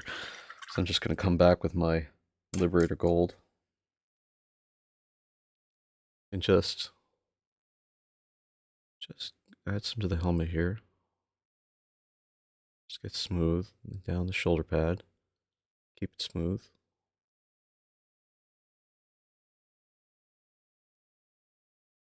And then the part where I just missed it was just on the backpack here. Just on the edge of that spike. And then one here, just on the edge of that spike. There we go. That looks pretty good. Cool. Okay, and we can do the bullets here too, because the bullets are also going to be the same gold.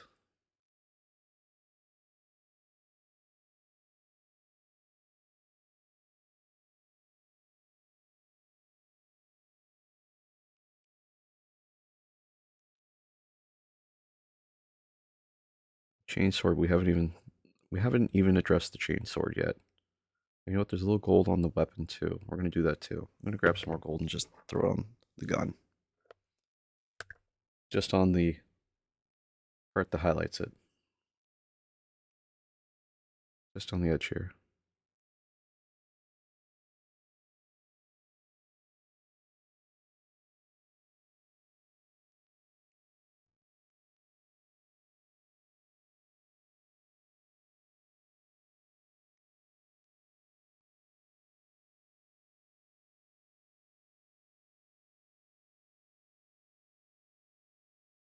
I'm just gonna paint the bullets in the back here.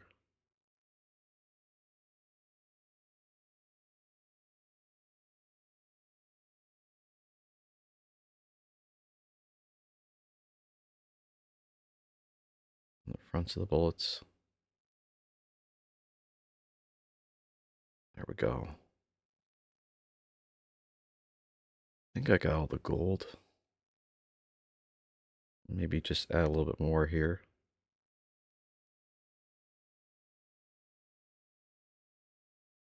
Also the front of the gun too. Might as well. Make the whole thing gold so it's framed.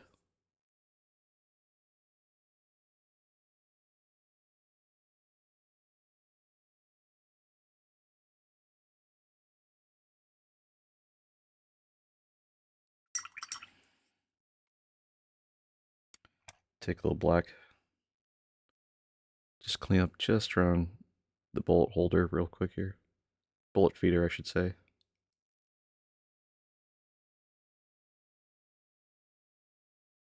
Just so we get a little overpaint of gold. Just want a little black in there, just to...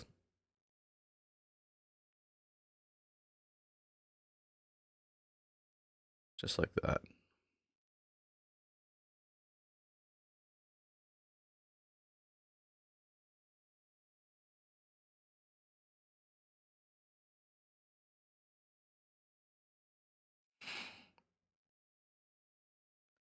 Add some up here to the hoses. Looks like I missed a little gold in the back there too of the helmet. Just this tiny little spike that's in the back. It's tiny, tiny, tiny.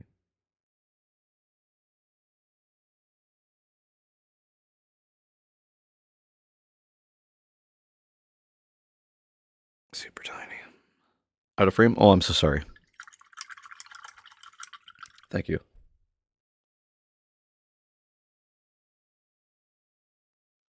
Okay, we should address this sword at some point. I don't know if the sword's going to be black. I think it probably will be with gold trim, but I don't want it to be just gold and black.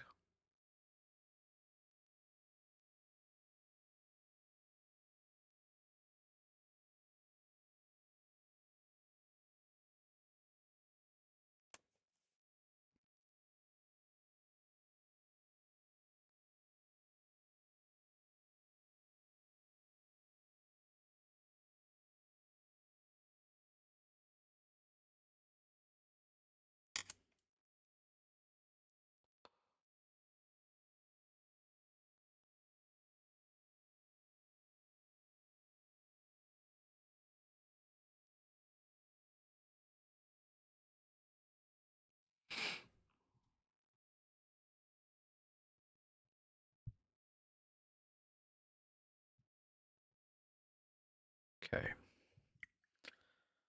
It's whatever I want. That's true. What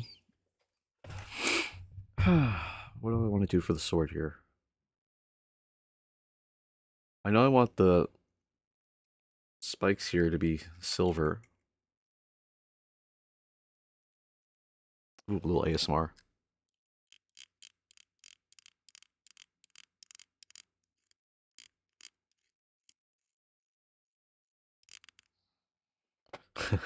Sorry.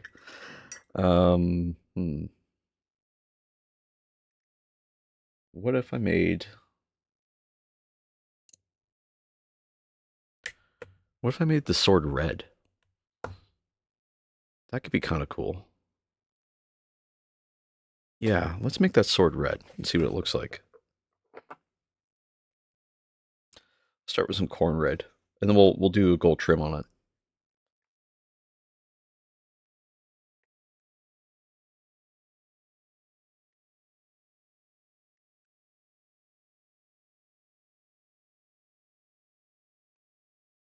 Real thin wash of red. Corn red.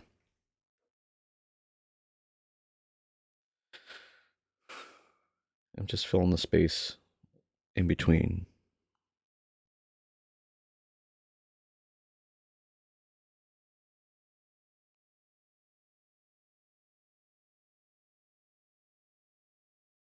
Just flooding it beautifully.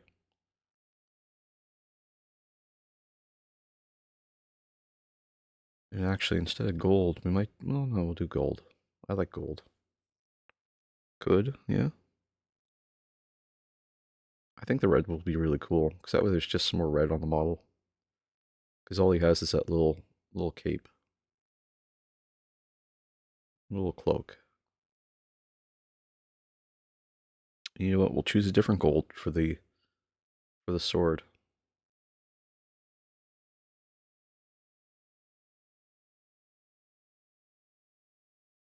We'll switch over to using our Retributor armor, which eventually I need to buy another of. Because it is chunky.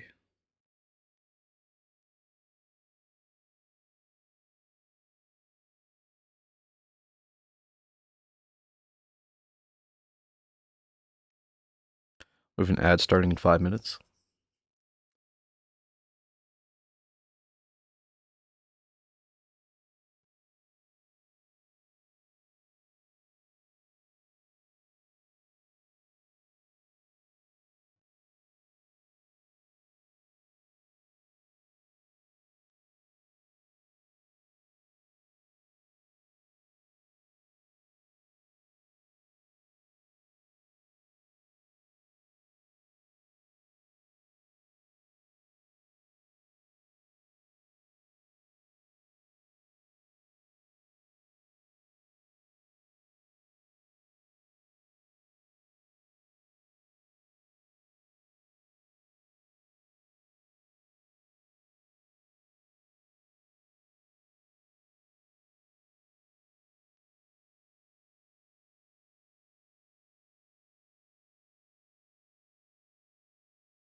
I kind of like the gold and the red. I think it turned out really good.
I might have missed a little bit of red in there, so I'll have to clean it up here in just a second.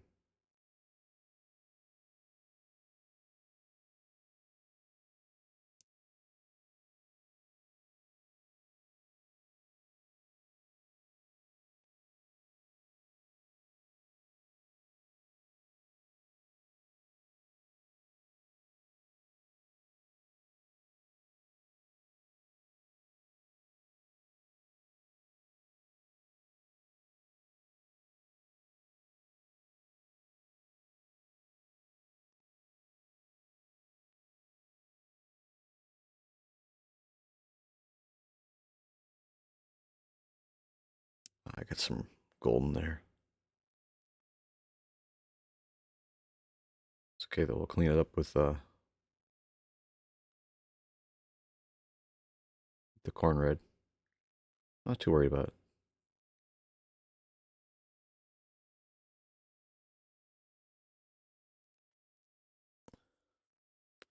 It does give it a pop of color.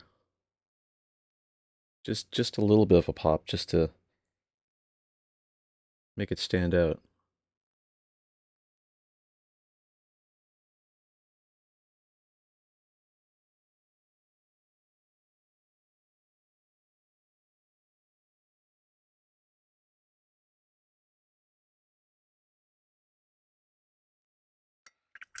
Get the gold off.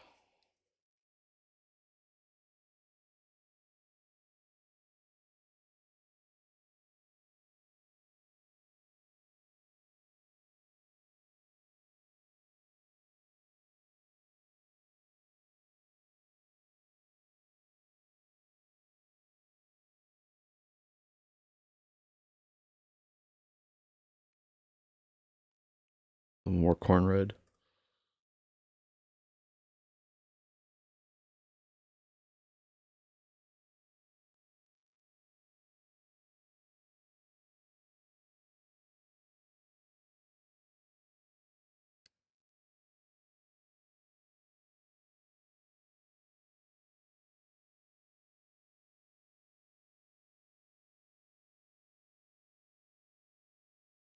Just like that.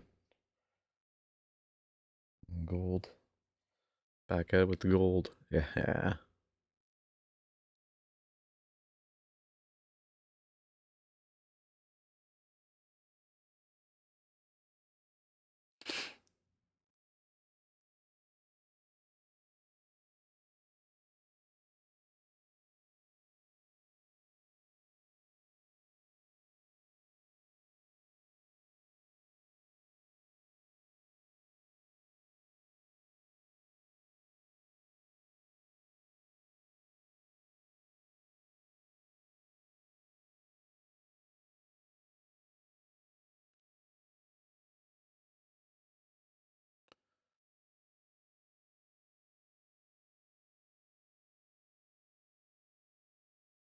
Let's see.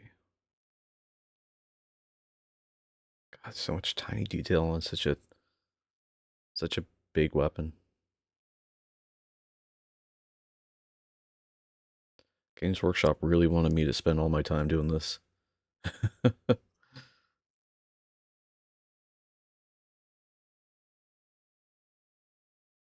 just gotta go along the chains here on the sword a couple times. Just with the gold.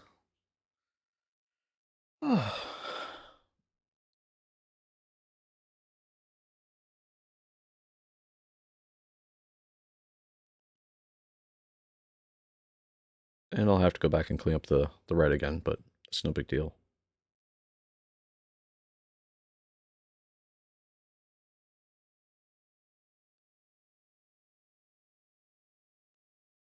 I think I gotta do all these. I'm gonna start by painting them gold, just so I can sneak the gold in. And we'll come back and we'll go over top them with silver. First, I'm gonna clean up that red though.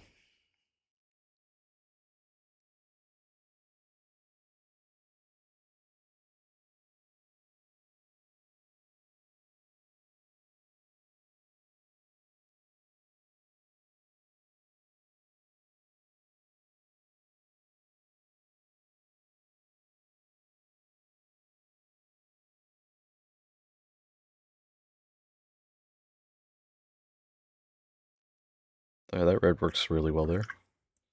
Now, I'm gonna grab a silver. Not a Stormhost silver. Post progress on the cloak in Discord. Let me take a peek.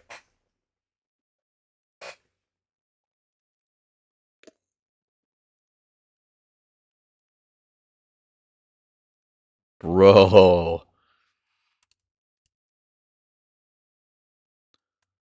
That is so sick. It's like fleshy. It literally looks like gore. Dude, that's so sick. Dude. I love it. It literally looks like someone like ripped out somebody's entrails and it's just like wearing them. That's so good, dude. Dude. And it really helps that like you've got like this like white undercoat here that you've got like a little bit of a stain to. It just looks, it really matches with it. It really sells as like, this guy's either come through the warp or he's wearing the flesh of some other being. That he's like just stuck on like the spikes on his like helmet as like a whole cloak. It's so sick. I can't stop looking at it. I love it. And like especially here where like you're really pushing into the areas where it's like there's stuff hanging off it, so it's pulling at the flesh too. It's like just grabbing it and yanking it. Dude, that is so mint. Oh, I fucking love it, dude. That's awesome. Great job, dude. Holy shit. That's only bases? Dude, I'm so hype. I'm so unbelievably hyped for the rest of this. Please, please keep me posted on this. This looks so sick.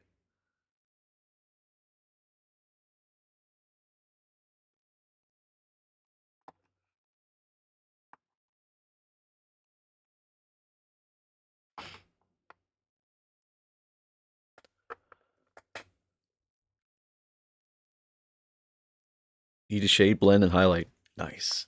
I'm very excited for the highlight. Like the blending, the shading, it already really looks really sick.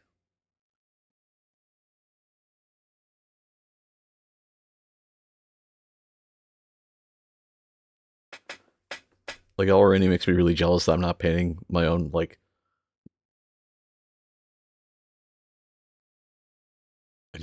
I love the way it looks, dude.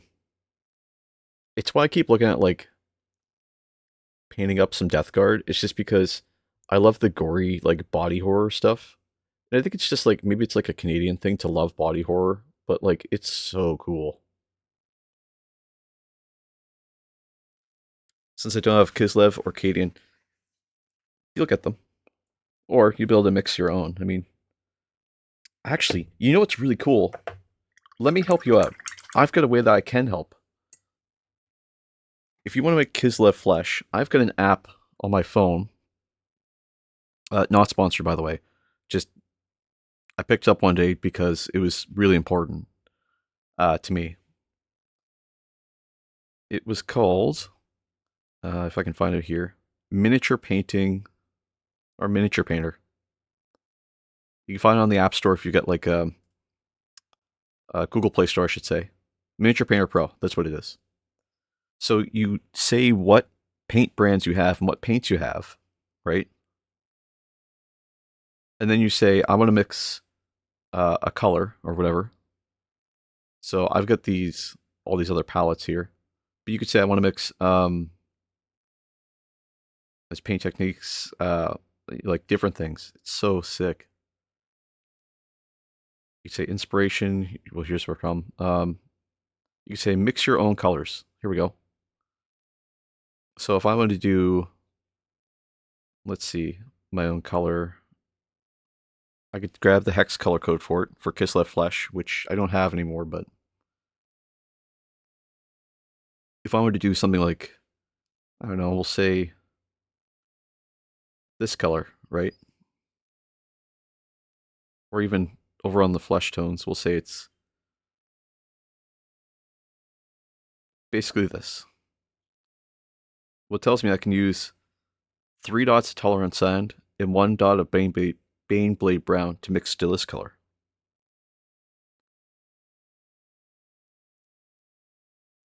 So if you have, like, if you only have Vallejo mission models, like, look, it's got all the paint brands. It's so handy. Like, I've got 1 Turbo Dork in here now, I should say. I do not want to select all brands. But you've got, like, you can categorize all the paints you have, everything. Mission models, I don't know I have that. Pantone. Picker, if I went to Vallejo, pull that off, and then go to, where's my paints? Vallejo, fine.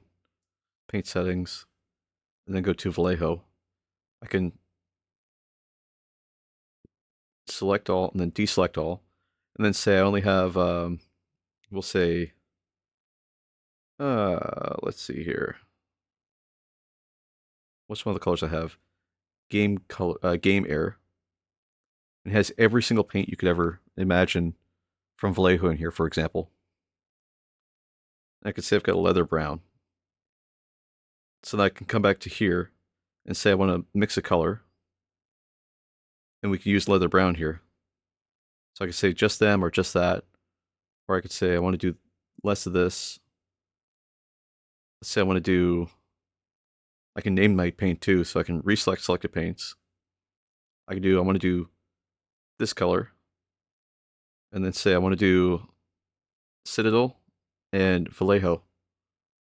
Well, it's saying I don't have the right color in Vallejo, but I've got 2 Citadel colors that I can mix to make this sort of color.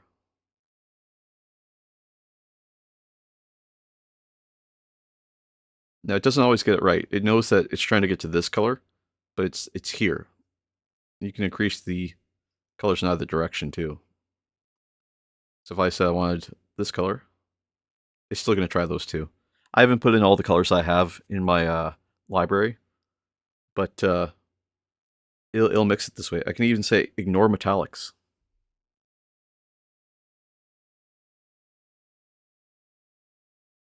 You also use this thing? Let's see.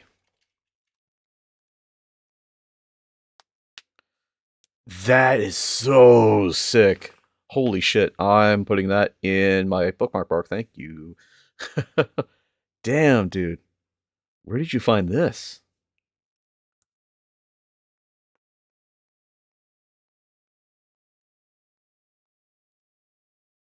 Damn, son, where'd you find that? Um, but seriously though, where'd you find that? That's cool. Internet fair. That's fair. It's actually really, really handy.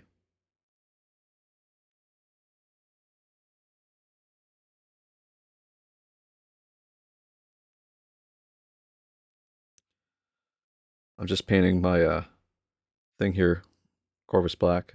Just the part that sits over top of the chainsword here. The guard. The heat guard, I should say.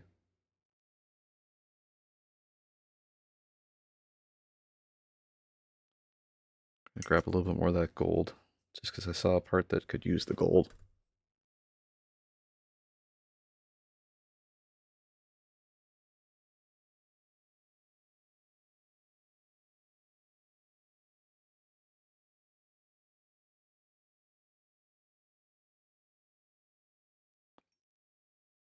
That's a really handy resource, though, like being able to see where things compare color-wise.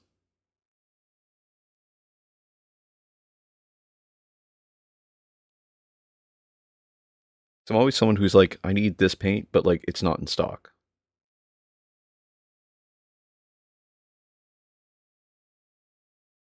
And then I'm standing at the register and I'm like, are you going to get it back in stock? Like,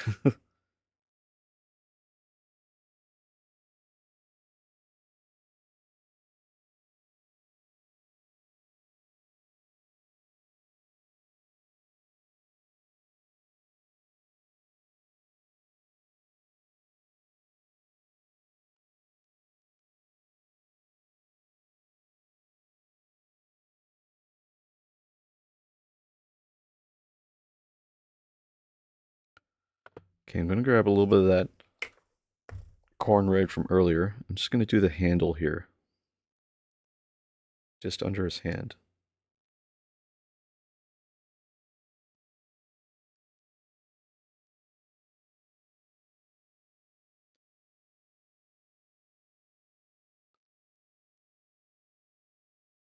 It's funny, I opened that sheet, the Google Docs sheet that you sent, and the first thing I got was a warning on my screen that said, some features on Google Docs might not work until you clear data that other sites have stored on your device.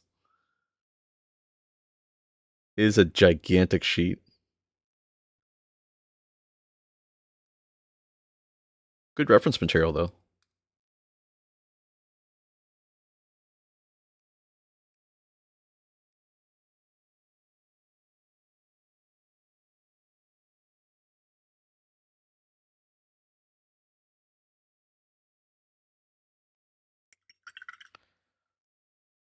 More gold here just on the edge of this sword.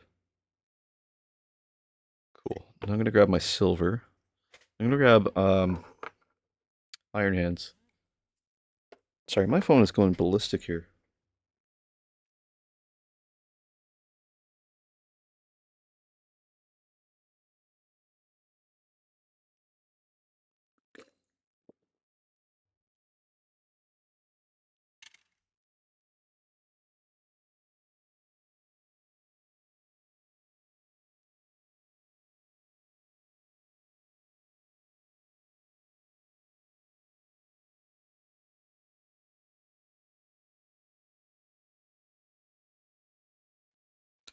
Yeah, it's a good idea. I should stretch too.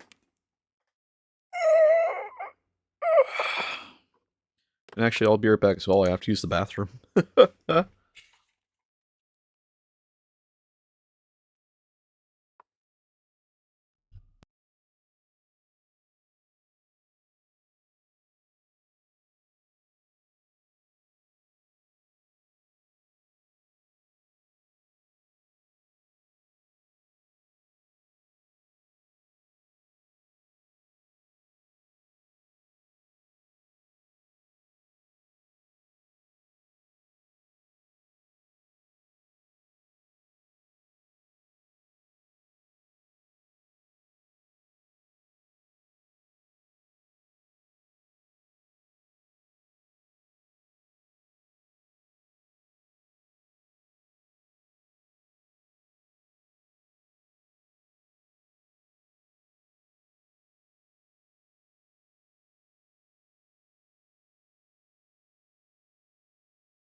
Alrighty, I'm back. Sorry about that. Alrighty. Okay. I grabbed some more water too. If you don't have water at the ready, I would say get some water. Oop. Okay. Iron Hand Steel, that's where we left off. We're going to paint the chain sword on the blades with Iron Hand Steel.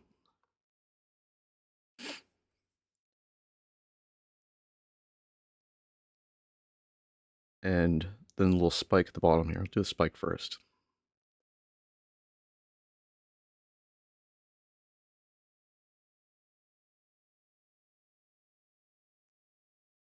And the gold on the sword's totally different than the gold that's on the dude.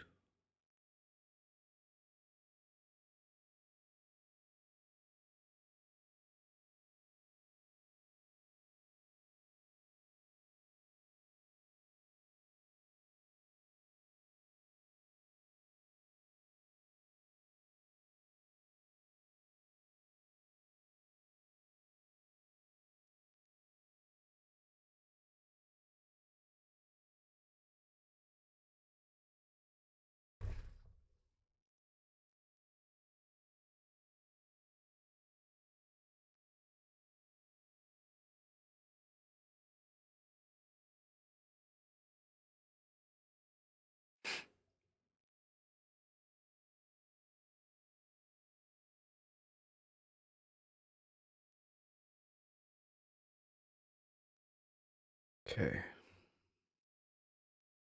Paint the backs of these spikes a little bit. And then paint this little rivet.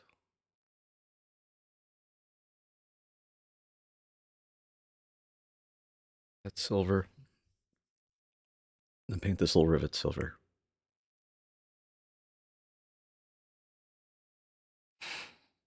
And then paint these spikes silver as well.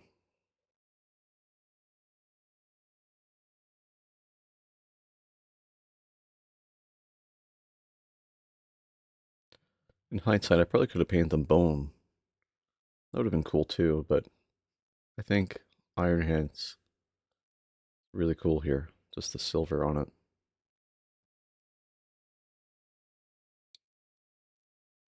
Over top of the gold makes it look really old.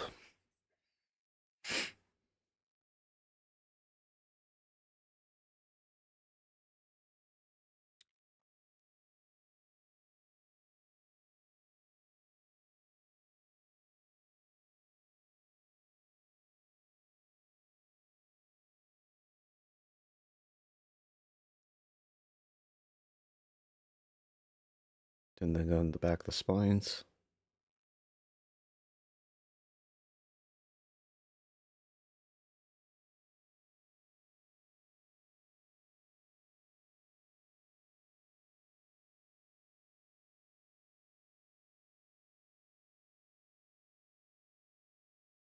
There we go. And then the little vent that's here. This is the thing I wanted to paint silver the most.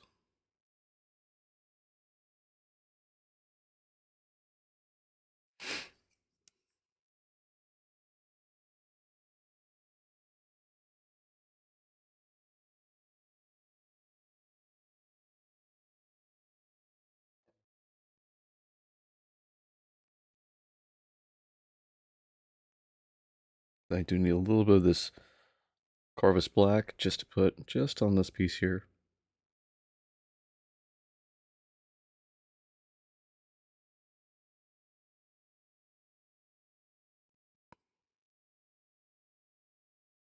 A little bit more gold just on this piece I missed.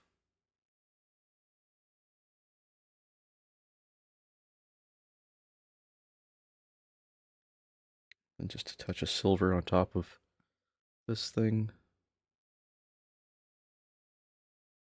Top of the vent cover.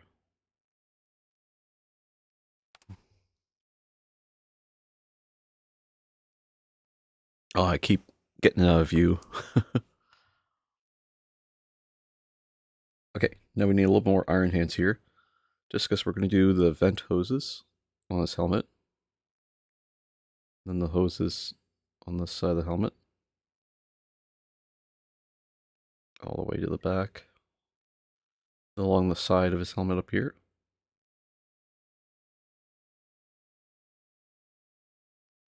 And here.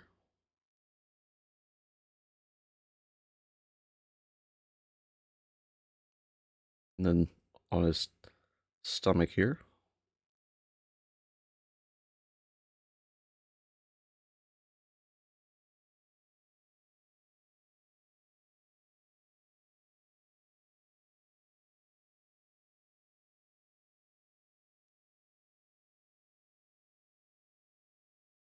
A little bit of silver in here for the vents. For the hose. And the connectors.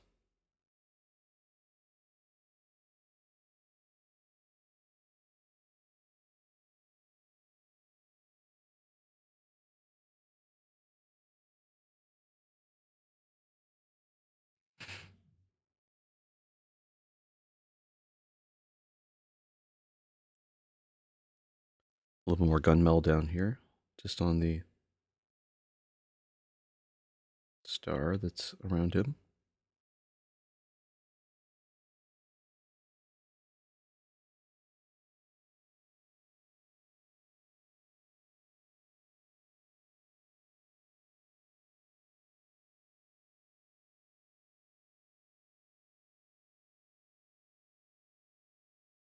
Then the vents on his back, just those hoses.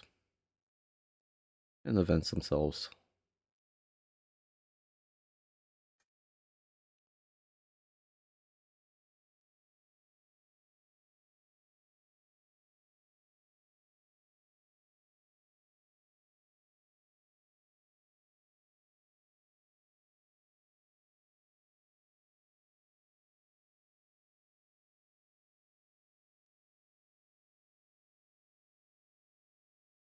Another vent hose here.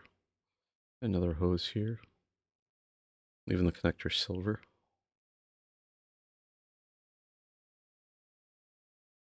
Just throwing the silver on everywhere we can. And I'm just going to make sure that that silver is on my brush, but nice and thin. And we're just going to do the plug soup beneath it.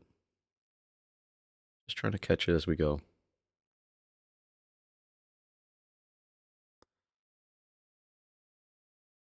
An ad break right now. And we feel bad for those people who have to watch the ad break. I'm just kidding. I'm just fooling. Again, I'm just doing the plug soup beneath it, really lightly.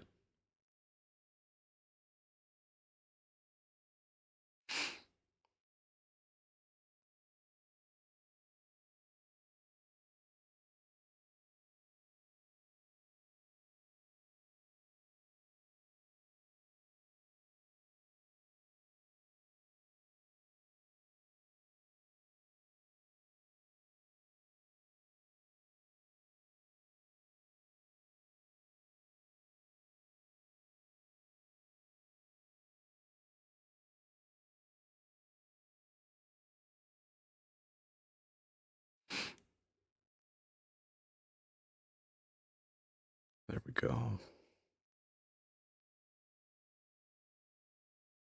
A little more of silver here. Just do these two tiny rivets on his armor. That looks pretty good so far. Twist a little in there. That's pretty good.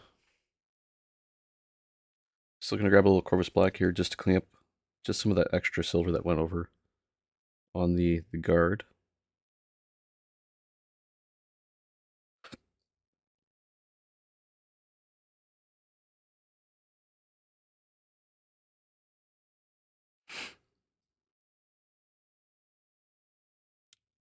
Okay, now we need some brown for the belt.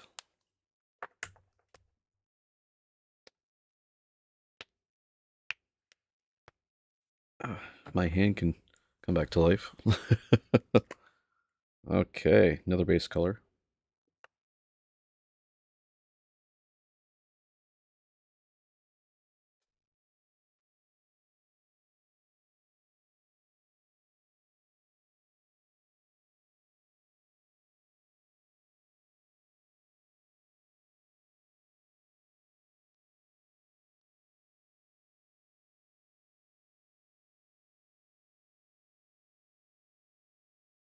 For the thing holding his little star here.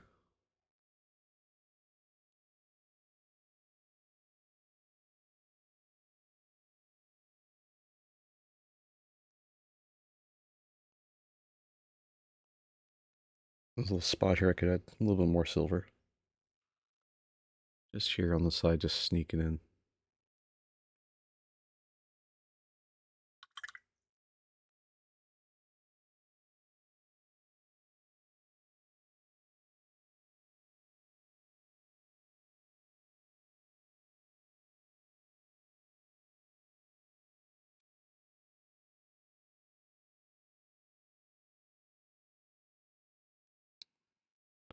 And just around the belt. Just that brown is perfect. Oh, oh, no, get back on the thing. Ah, sugar.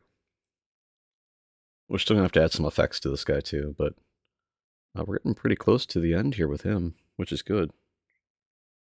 Get some brown on my palette here. A little Rhinox hide. I'm just painting the bags on him now.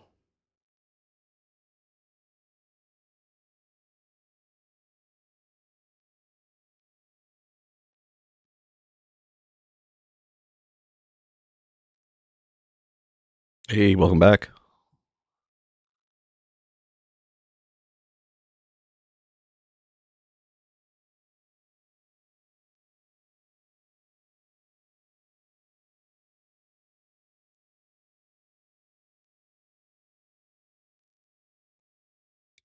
Oh, am I freezing?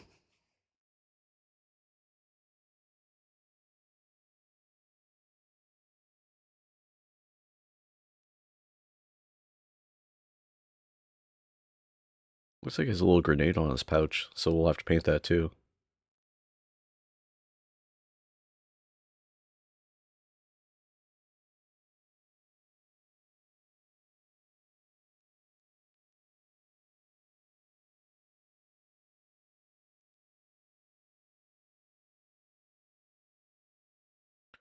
Is this the same mini or the previous one? This is the same one. We're just painting the same guy still.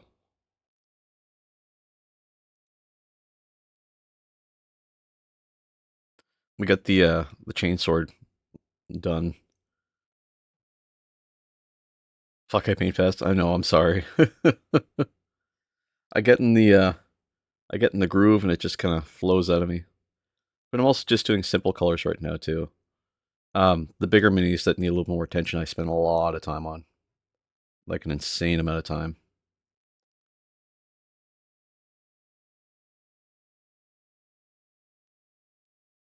You're slow as shit. There's nothing wrong with being slow, man. I mean, definitely take your time. Like, enjoy the process, right? I'm just enjoying my process. Focus on details and shit. Yeah.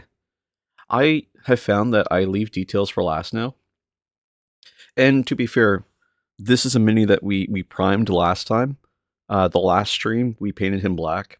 And we had the base already ready for him. So this time we just were able to just smoothly go in and get through it. So it's not a 4-hour stream that we painted him in. It's actually more like a 6-hour stream that we painted him in. And there's no washes or shades or anything yet. So it's just been just a few paints here and there. And we still have to paint the eyes too.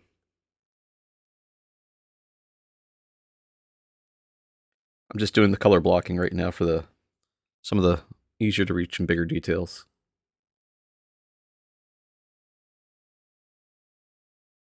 And you got to remember too, is I paint 4 days a week now too, so it's really easy for me to get caught up on painting speeds.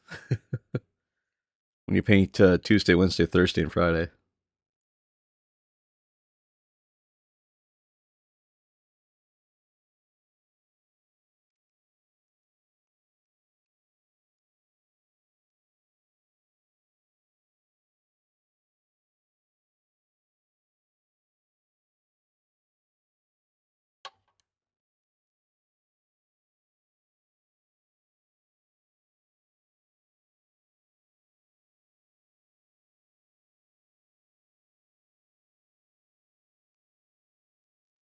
But it's funny, I'm doing 80% of the work very quickly.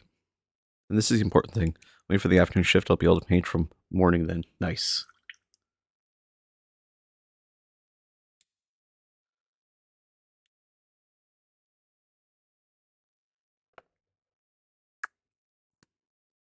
Okay, that's the browns. I just need to highlight them, so I'm going to need I think a Doombull brown, or Deathclaw brown. I like Deathclaw brown here, a little orangey brown. I'm just going to keep it super thin using my layer brush. So I'm going to put some on my wet palette and just thin it out. Just for doing my edge highlighting on the browns. Just because I want it to just sort of blend in.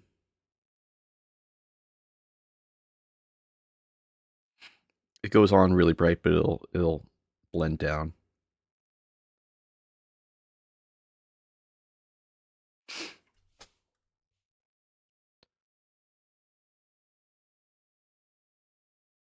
Must be nice to be able to get some time here and there to work on this stuff. I remember when I was working all the time, I didn't devote any time to this. And it's only been since I started on unemployment that I've been like, well, I'll take some time to paint and just recoup, right? And just focus on like recovering from burnout. Thus, burnout rush, right?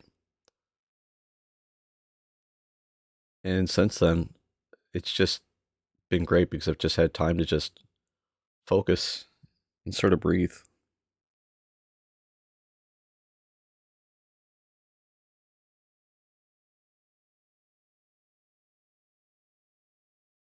And to work through these minis.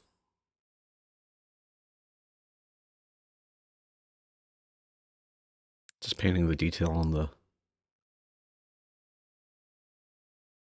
the bag.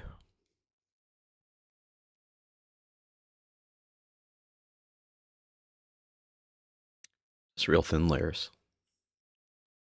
I'll do a little bit on the belt as well. I'm just being super, super gentle with the brush. Just redoing the layers. A couple layers at a time. Super, super thin. Not like we were when we were color blocking and highlighting. But just super thin.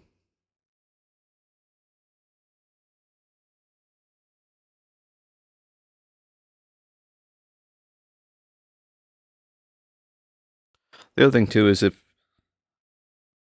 I used to worry if I was putting too much paint in certain areas, and now I just look at it and go, I can cover it up later, or I can fix it. I can paint over top of it if something happens. As long as my paint's nice and thin when it goes on, I can always paint over top of it just with the original paint layer. And I suppose the other thing that makes this easy too is I'm just painting kind of to the spec on the box. Nothing too creative right now. I forgot to do this. I forgot to paint the front of the gun.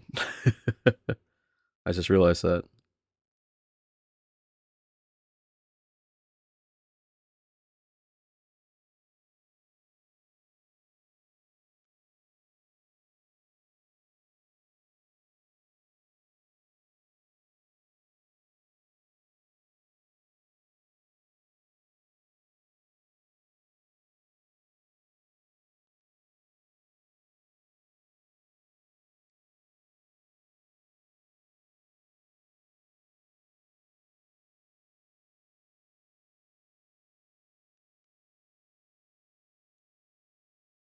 Just like that.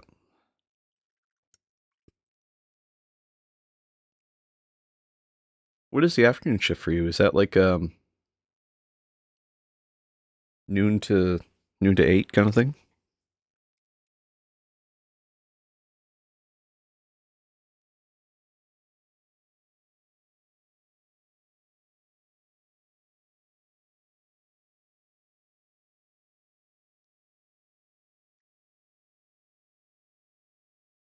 Two p.m. to 10 p.m. Jeez.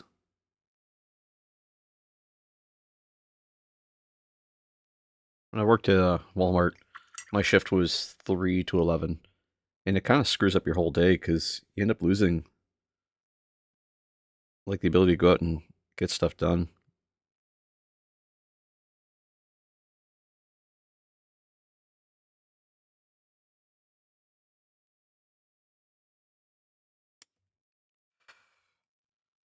The Doombull Brown looks good. Sorry, that's Deathclaw Brown. And he's got this little grenade on his back, so I think I'm going to use...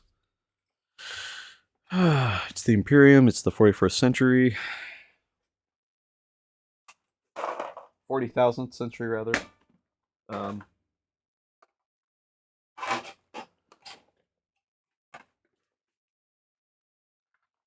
Do we think the grenades are green? I think they might be. What is green?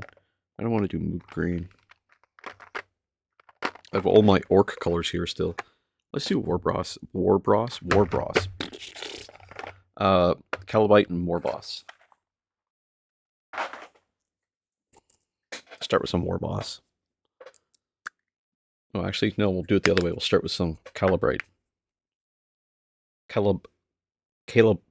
Cabalite green. What words am I using? Cabalite. This is a little layer brush. A little medium layer brush. Just do this little grenade that's on his backpack here. Or on his belt, rather.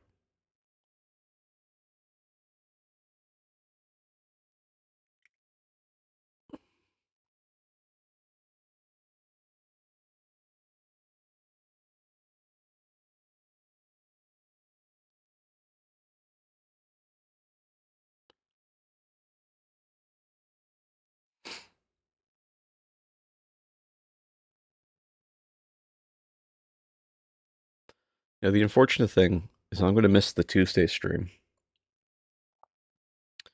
But we will have a Wednesday stream. We'll do the Wednesday catch-up.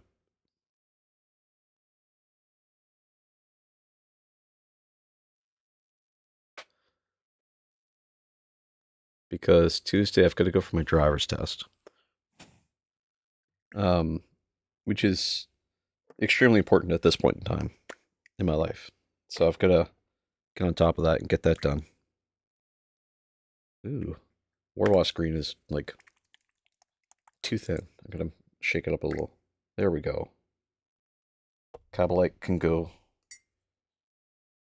down here. Warboss. Real sharp.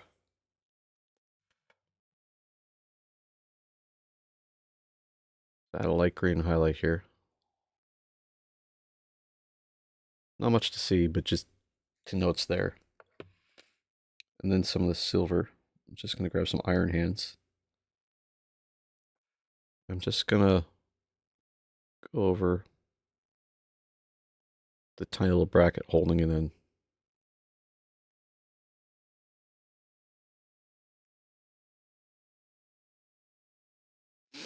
There we go.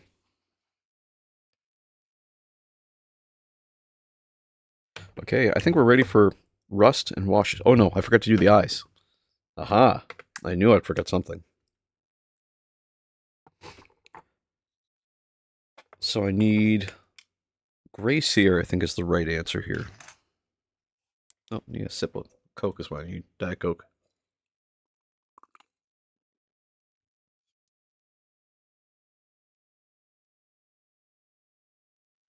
Let's see. Where's my gray sear? Let's do Thulium gray. Iron Hand steel.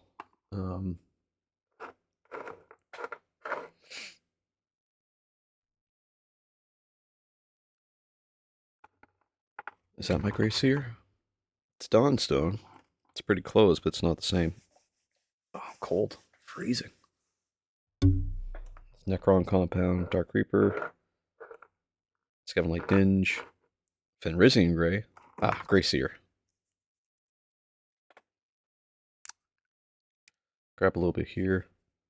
It's a base color, so I'm going to use my base brush, just because it'll be chunky. Just going to get it real razor thin. And just...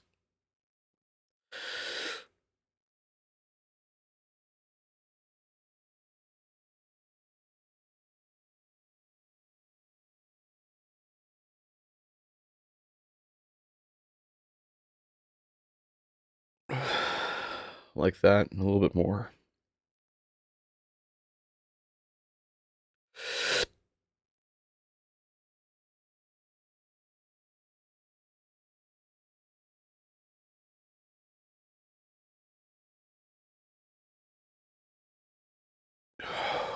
There we go. Now I've been using Mephiston Red for these eyes, but I think today we're going to switch up a little bit. I'm going to try a slightly brighter red. I'm going to try Evil Sun Scarlet, just to see if it makes it a little bit more visible. And I'm going to grab my Psycho Detail. My 10-0 from Army Painter.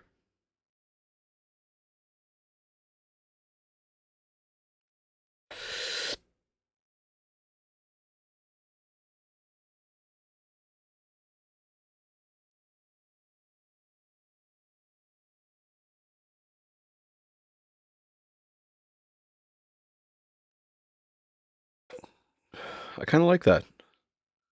It's kind of bright. Makes it a little easier to see the eyes. The thing is, I just got to get a little Fenrisian Gray just to clean up just around it a little bit. Just around the bottom of the eyes.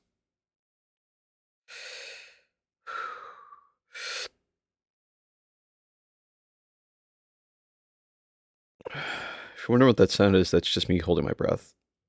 Just because it makes it a little easier to get the paint in there.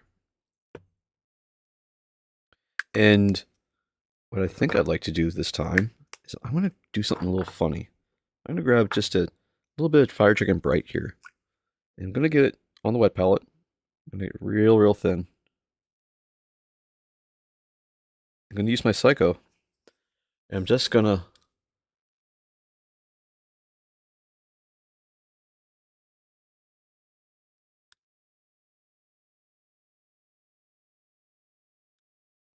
oh, yeah, shit. Oh, fuck, that looks good.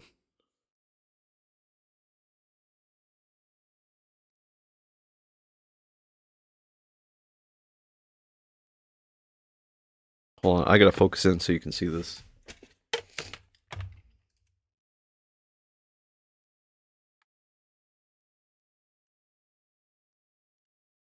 Properties.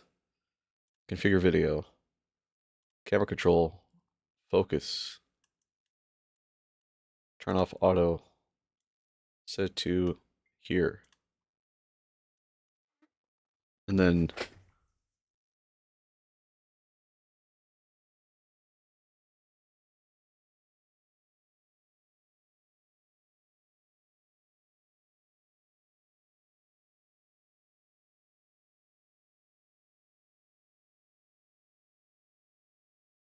that's pretty sick.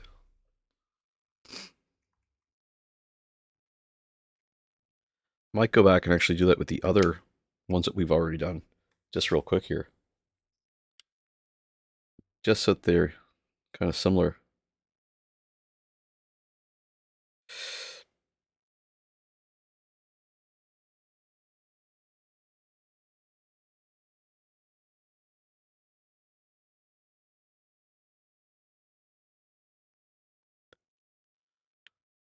What category are you passing on Tuesday, on Thursday? It's actually on Tuesday.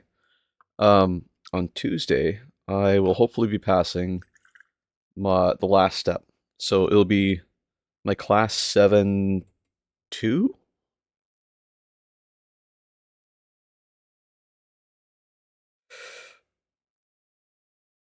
which is the full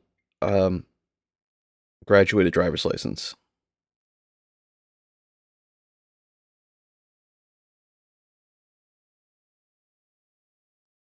You know, that little bit of Fire Dragon Bright in there really is doing the trick.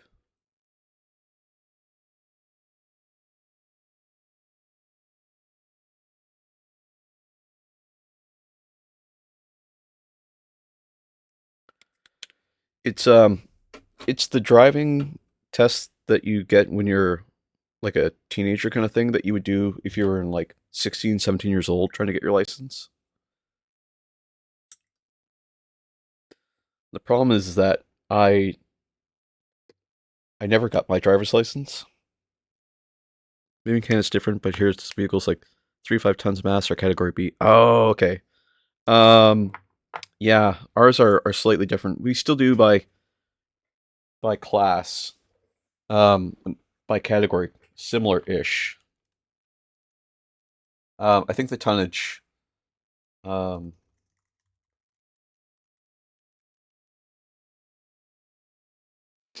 let me see. I'm just going to check it real quick. So it's a class 7, level 2. So level 1 is a learner's license. Level 2 is an authorized to drive the holder. Sorry, level 2 authorizes the holder to drive vehicles described in class 5, except for class 9. So class 5 is uh, any vehicle from class 9. Uh, wait, what? Except for class 9 vehicles. Okay, so except for that one. So class 5 is any two-axle motor vehicle except for ambulances, a taxi cab, or a bus. Any three-axle motor vehicles other than a truck or a type designed for use in construction maintenance and repair of highways, whether or not the vehicle is to be so used. To tow a vehicle which is registered up to and including 4,500 kilograms gross vehicle mass behind a motor vehicle, or motorhome referred to herein but not equipped with air brakes. A person may apply for a Class 5 driver's license after completing a minimum of 24 months at level 1 and 2 combined, with a minimum of 12 months in level 2. So once I have my 7-2, my Class 7 level 2, a year afterwards I can apply for a 5. Yeah, it's crazy.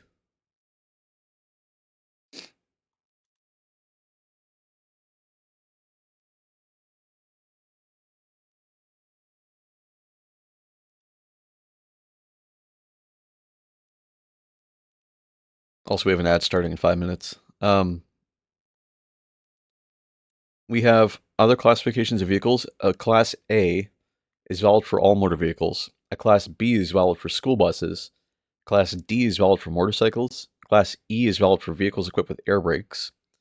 Class H, a graduated motorcycle license up to 5,500 cc, or 550 cc, sorry. And a Class I is a graduated motorcycle license for all motorcycles.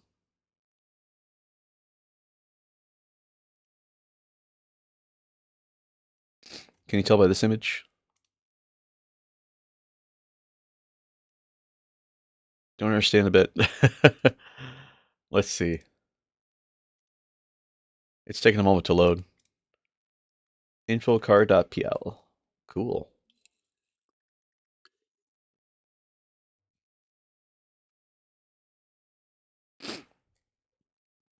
Oh, it didn't load. That's weird. I'll try it again. Something's going on. It's like not loading the image. Can you take the image and post it in Discord? Might be easier to take a peek at it there.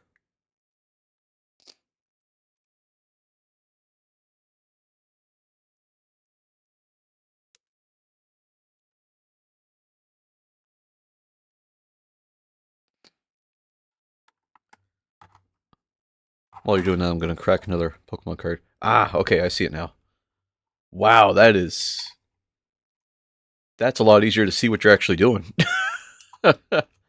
Oh my gosh. So, on a class 10, it looks like, and it looks like it's the, uh, is that year, month, date?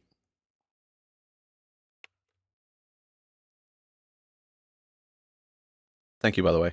What is, okay, so, oh, because you guys have different types of, two-wheeled vehicles. That's right. For us, a Vespa is considered the exact same as a motorcycle.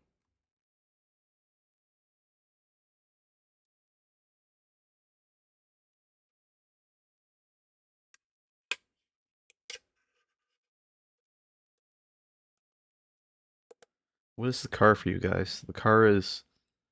Oh, you get two types of cars. You can get this Class B or Class B1. Okay. See, the hard part is that for us, it varies province to province. I could probably say what province I'm in, but just not what city. I think I could get away with that because it's kind of different for each province. But we don't put ours on the back of our cards. On the back of our cards, it's just like I don't even know if I have my license with me. Give me a sec.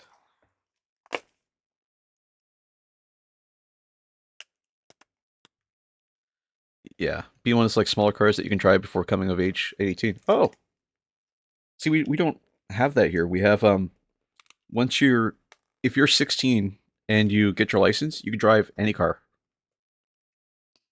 Like if you're 16 years old, you could go out and buy a Tesla, or you could go out and buy what do you call it there?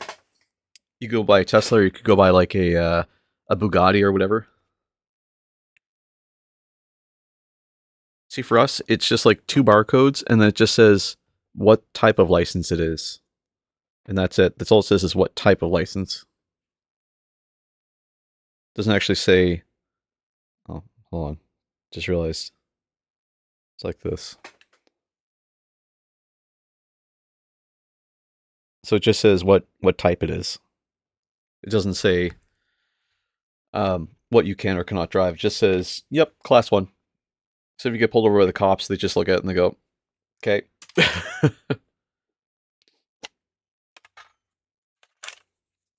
Oh, I got 2 packs. Hold on. I'm gonna open some more Pokemon cards here, just to drive the commissar crazy.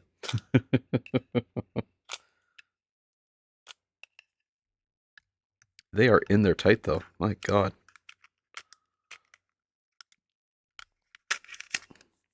Oh, it's because there's the thing in the tin. There's a sticker. Stickers. I got 2 stickers. Both exactly the same. Trucks. Trucks are considered the same as cars. Depending on the truck, I should say. If you have like a transport truck, it's not the same as like a truck. But you could drive like a regular truck, the same as a car. I could go out and buy a tank, like one of those tanks with wheels, not the ones with treads, but the ones with wheels, and I could drive that. I could drive a Suzuki Carry. Oh, help! I was zoomed in. Look at the wrong zoom level. One sec. Auto zoom. Okay. Excuse me. Max in here on category B, most popular. You can drive a van. Damn. Yeah, I could go out and buy. I could go rent a U-Haul. I could go drive like a van, a passenger van. I could drive a small bus, like a 3-axle bus. Oh, Commissar might like that. It's a full art.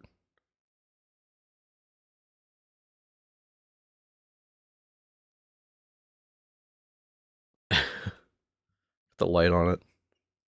Make it impossible to see.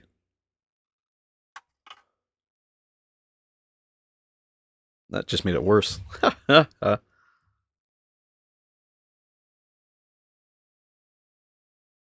car is Anthea and Concordia.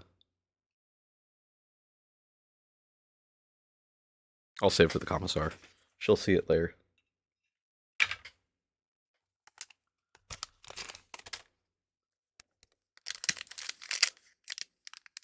Damn. See, the thing though, can you drive like the Vespas without a license?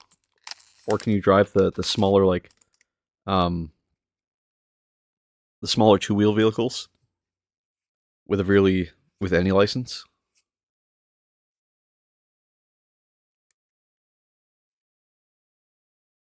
And here each category requires previous learning, Irish with an instructor, and separate exam. Really? Ooh, a shiny basic energy. That's kind of neat.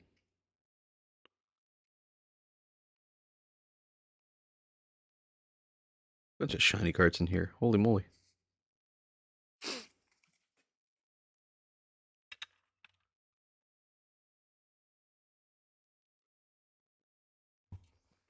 It's really strict when it comes to that. Yeah, we're kind of fast and loose in Canada. It's sort of go have fun, don't kill anybody, or at least try not to.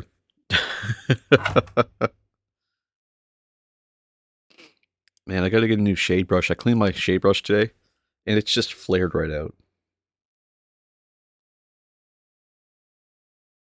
Like I gotta get a new one. Excuse me. Okay, so Agrics Earthshade going kind of everywhere on this guy, everywhere I can fit it, basically.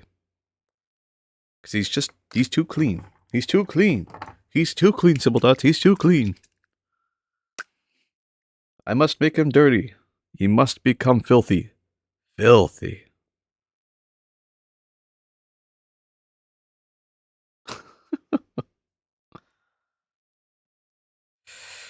Okay, starting with the chainsword. And actually, I'll put a little blood effects on the chainsword too. Just because. It's a chainsword. I don't really do chainswords, so.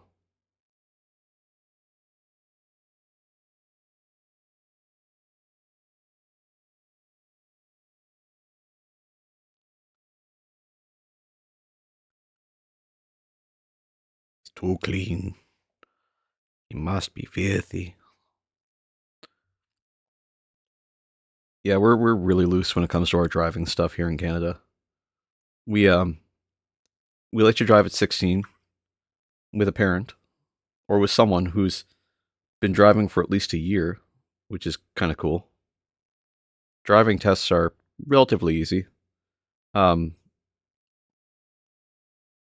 See, we don't have the kind of transit system that like they do in the Eastern countries, like Poland or in Russia or anything. My God, this brush just looks terrible. I don't know what I'm gonna have to do. I'm gonna do something with it. It is crap now. It's okay. I've got a different shade brush here. This one I bought a little while ago. I mean to break it out, so.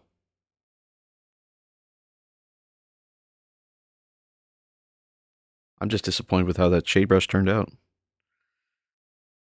I definitely didn't do it any favors, I think. Oh, we still have to put the water slide on this too. I just remembered.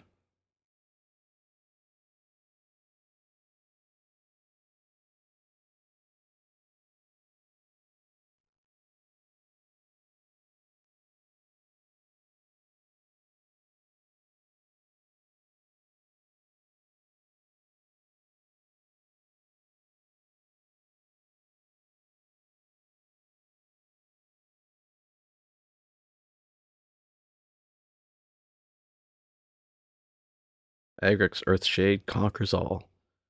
Actually, it looks really good with the Agrix on there. It's really coming together. Here you can get a driver's license at 16, but only for small cars. And at 18, you have to redo the entire process to be able to drive normal cars. Really? You have to redo it? Damn. Here it's if you get your license at 16, as long as you've got it for a year, you can apply to get your full license, which means you don't even have to take the test again. You just get it. You know what's really fucked up? You're really gonna get a kick out of this. Here's how a buddy of mine got his license. It is the craziest thing. And I mean that in full sincerity. This is the craziest story. He had never driven a day in his life, okay? Never had his license. Started arguing with his mom. Moved in with his stepdad, I guess, well, with his dad. His dad lives in Cincinnati. He was there for like a year or two. Within a year, he had to apply for his what do you call it there? His identification card. Oh, gotta go for a bit. No worries. But yeah, so he applied for his what do you call it there? His identification card. And as soon as he got it in the mail, they had given him a full license. And it was because he was over the age of 18. Cincinnati.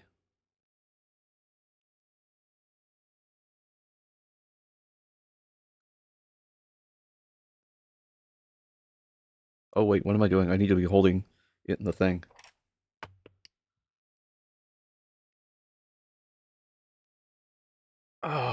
Oh, that's not good. Oh, the carpal tunnel's coming strong today. Fuck. Oh, that's not good. My hand's going cold too. We'll power through the null oil. Maybe we won't make it to the end of the stream here. I'm gonna try.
One of the people who went to high school with got hers because she ended up getting the same test the fourth time out because there's only 3 tests. Then she drove with someone she knew. She just got a pass. Damn, really?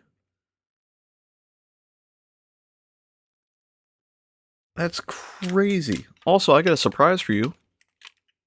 I don't know if you know about it yet, but I got a surprise for you. Because I opened more cards.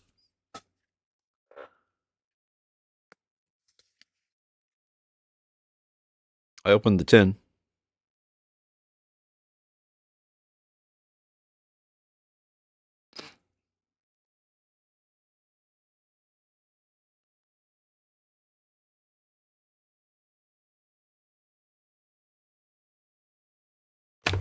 Let me just turn off the light here.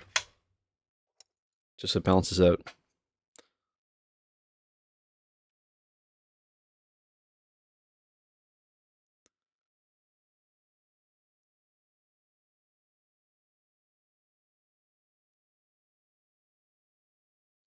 Athena and Concordia.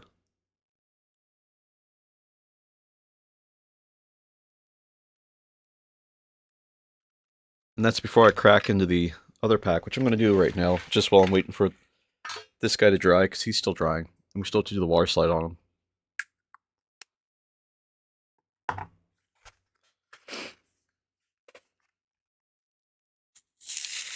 Ow.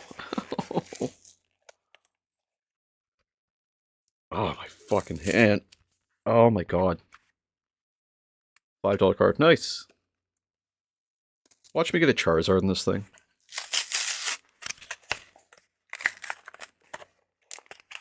There's one pack.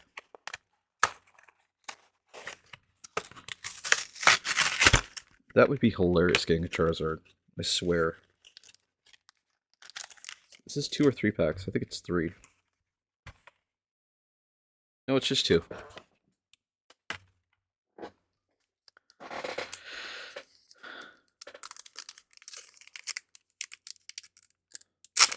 Highest are Gold Charizard or Dragonite. Okay.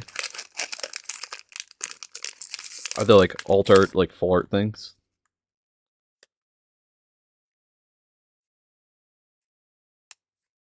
Prism Energy. Nice. Snom. Nice. A Grubbin. Pekarunt. I don't think we're getting anything super good, trust me.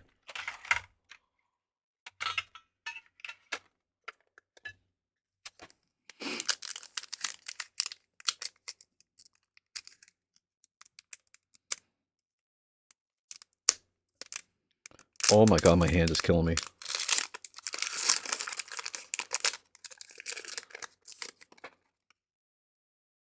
Ultra Ball. Why is that up front? That's not supposed to be up front.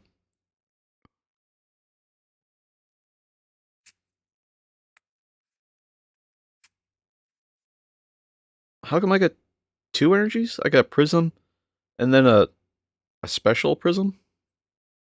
That's weird. Oh, that's cool.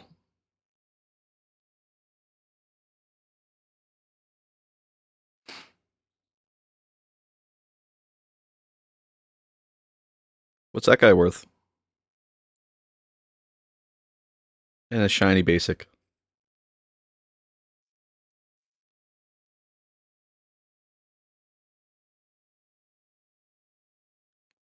Well, there, I've pulled 3 full arts. You're welcome. $1.40. Okay. Yeah, nothing special then. Just $1.40. Still waiting for this to dry. It's gonna be a minute. I soaked it in Nuln Oil, basically. I bathed it in Nuln Oil. And Agric's Earthshade.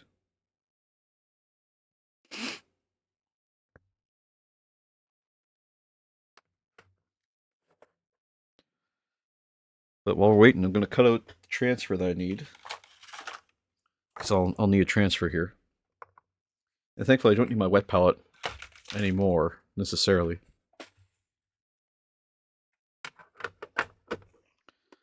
Okay.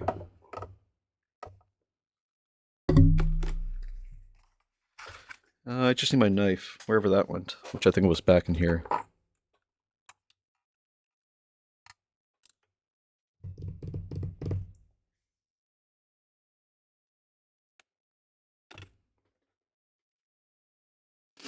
That's funny, I had a knife. A knife. A kniffy.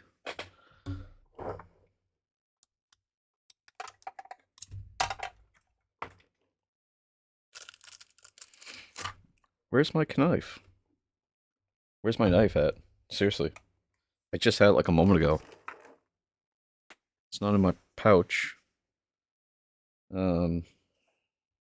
Oh, this is no good. I can't go anywhere without that knife. Oh, here it is. Jesus. Hi.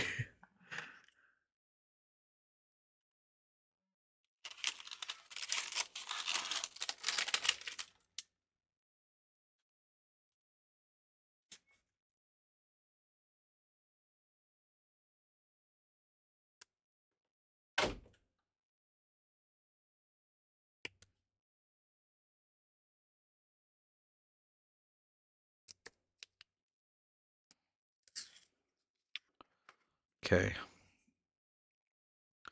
I'm gonna follow the advice that Simple Dots gave me last time, once this dries out enough.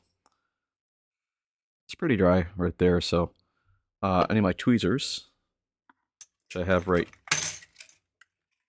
here at the ready. And I'm just gonna take one of these brushes, mix it in some water, and then just coat the back of this with moisture.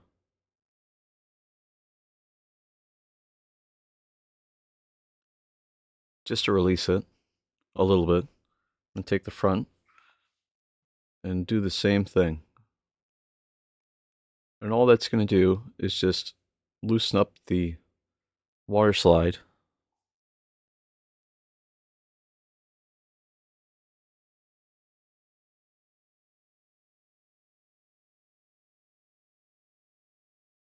I'm going to take this and just hold the edge here.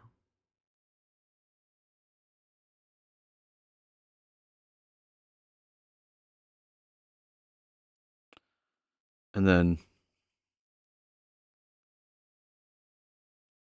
actually, because the way that that's tilted, I might actually want to hold it a little further down. So kind of where I had before, like right here. And I'm just going to take my wet brush here and just see how it starts to slide just when I do that. Just when I press it. So that's all I'm going to do is just press it towards the model. Just encourage it to go on.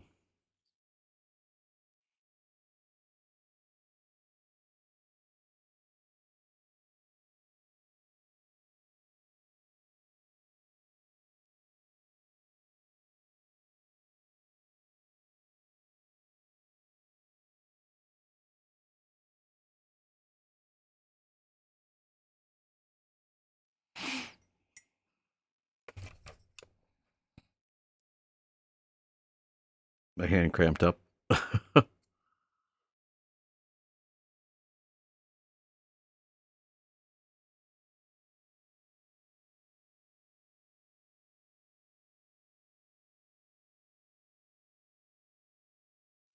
going to choose the opposite side here. So I think I can just move it off very carefully.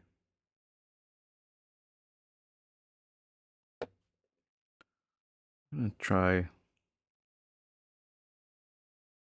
just encourage it a little bit with the tweezers.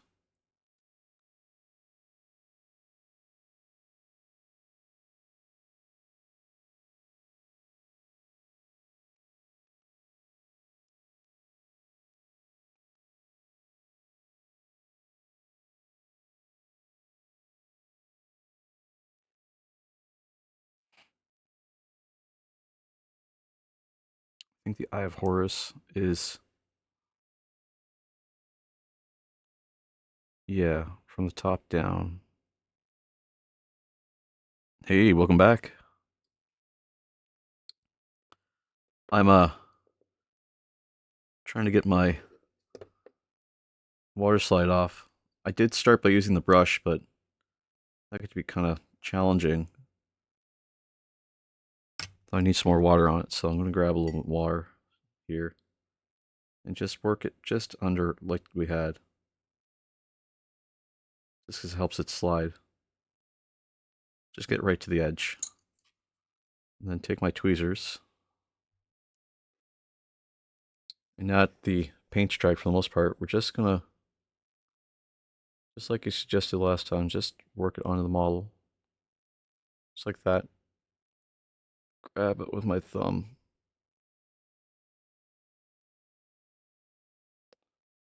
Just like that. And then take a brush and just work it into place.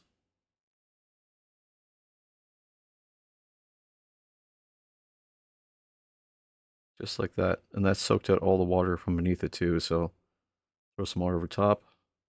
Just try and move it down a little. Just like that. And then I had a Q-tip here, which I might have gotten rid of. Knowing me. I don't have that Q-tip anymore. But I've got a little paper towel. Just to dry out that. There we go. That looks pretty good. I like that technique. I'm going to change my camera angle so you can actually see it. Configure video. Camera control. Focus. Back to 40. 55, I guess. And then that went on super smooth, man.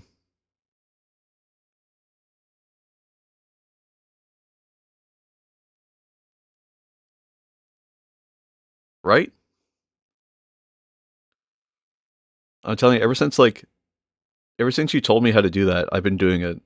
I fucking love it. It's so nice. It's so much easier. I literally was like, you have to understand, I used to do this with a knife because that's how I learned to put stickers on things, was that you take a knife, you work it under the edge, and then you just use the corner of like your knife or your tweezers or whatever, and you just find a spot for it and you'll lay it flat and then like squeegee it out. But doing this with brushes is so much easier. It is so much nicer. All right, I'm gonna dance up our little thing here, a little bit of cage with some rust, because I'm really in the rust mood. A little bit of dark rust. Not much, just a little bit. I'm gonna grab our dry brush that's been beaten to death.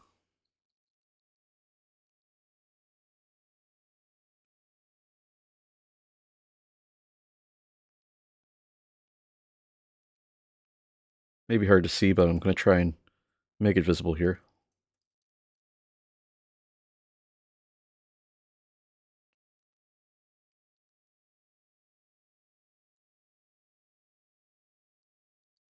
Just a little bit here. Some happy little rust.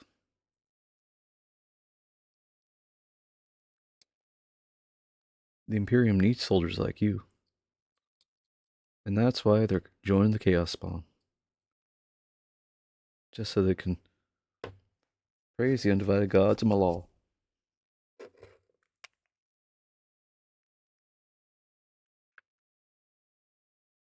little bit of clean rust. Sorry, fresh rust, not clean rust. Clean rust, Jesus. A little bit less, and then just gently pat it in.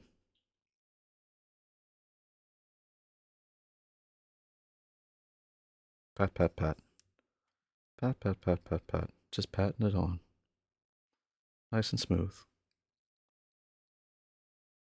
Just because there is some clean rust, or fresh rust. Why do I keep saying clean rust? There's no such thing as clean rust. Oh my god.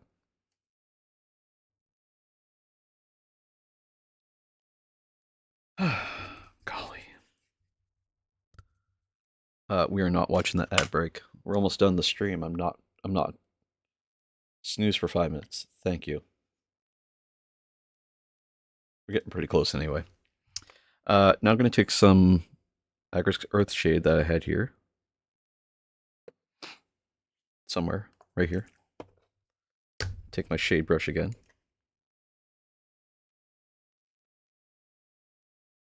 And just put it all over right with the rust. Just so it's dirty rust.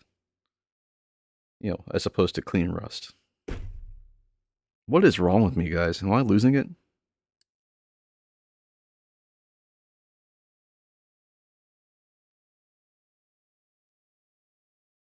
I need better words. I swear, man, I'm going crazy.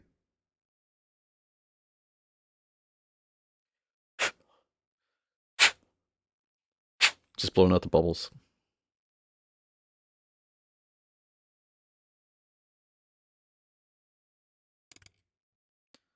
There.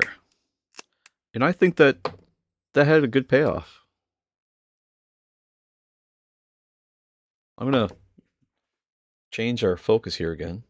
Focus. Configure video. Camera control. Autofocus set to 40. 50, I guess. We're just gonna bring this guy up. Take a break. No need to push yourself, man. Yeah, true. I'm just excited because basically this guy's done.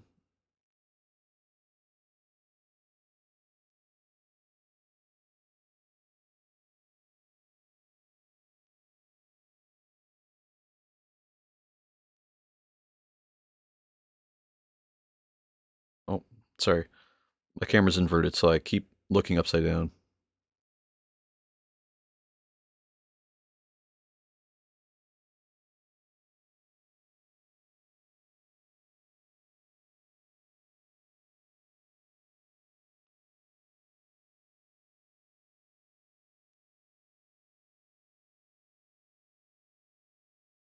I think that turned out really well. I'll get some better shots and throw them in the Discord. Configure video. Focus set to auto. There we go. Perfect. Ah, crack my chest. There we go. You know what? I could rim the base, and that's probably the last thing we should do with this guy. Just rim him. I can find my Abaddon Black.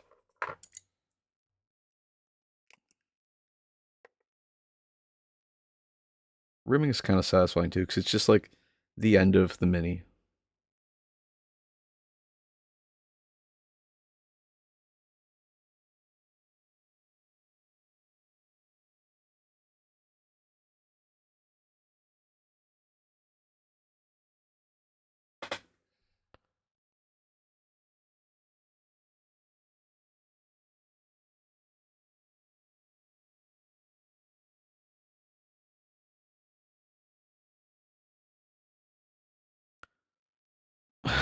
Thank you. Yes, I do need to hydrate. Ah, damn. Fine, I'll stretch. One sec.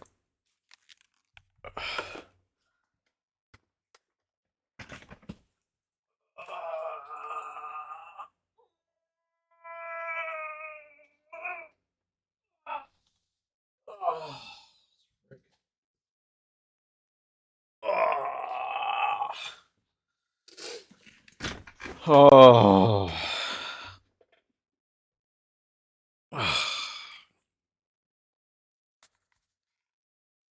Oh. Sorry. Forgot my microphone was still on. Shit. Oh, sorry, guys. It was a good stretch. I'll say that. It was a good stretch.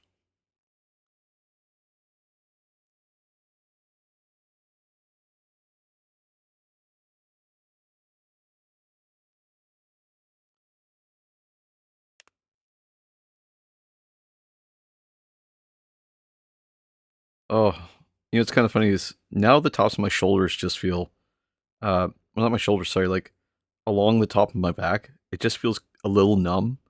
It's kind of weird.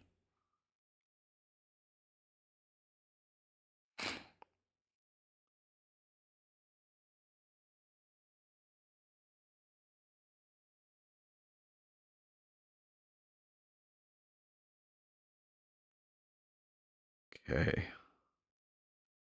If anyone from an ergonomic brand is watching and they'd like to sponsor me, I would love some ergonomic chair and, accessories.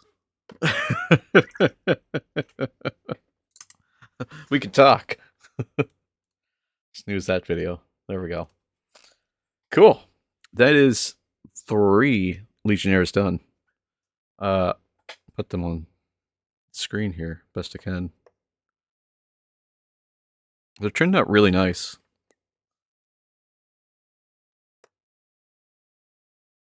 Like, I'm extremely appreciative of how they're turning out. They look really sick.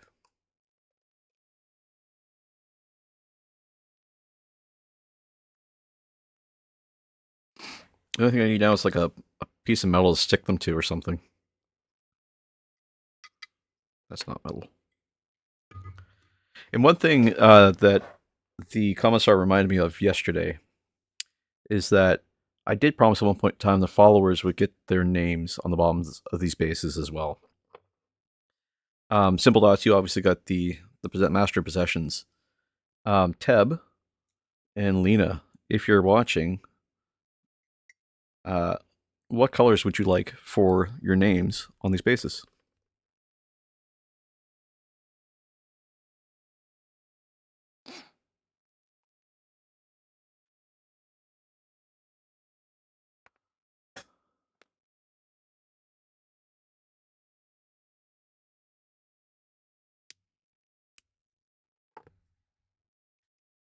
If I don't hear anything, I'll assume it's red.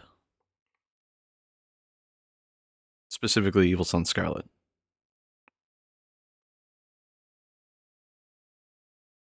Going once. Going twice. 3 times. Okay, red. Going with red. Okay, so I just gotta find Teb's name here in my activity feed. Actually, we'll start with Lena,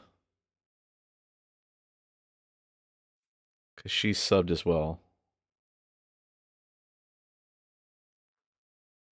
Say, oh, it's a long name.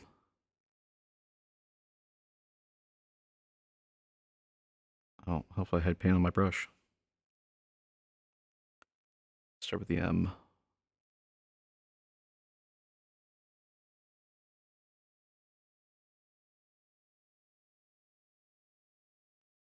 M.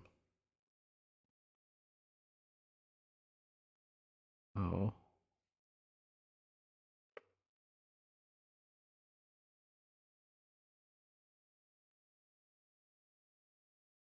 R.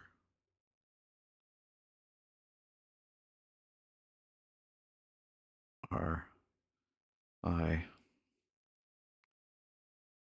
S. S E Y A N. I'm just going to get better at writing in small print here. Need a Morrissey. Okay. Now I gotta find Teb. Teb.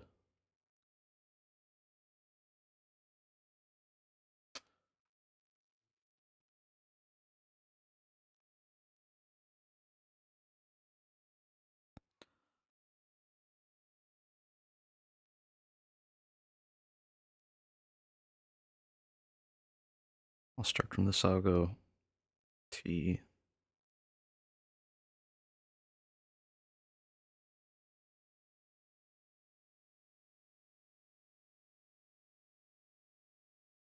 Need more paint.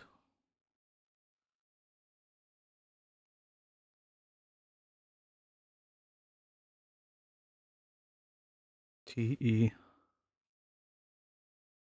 B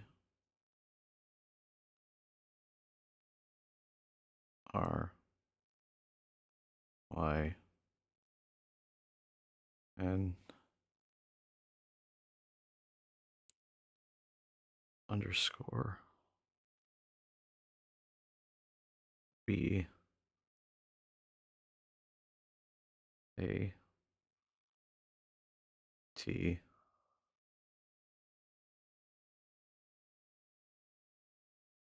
G. You know what the hard part is, guys?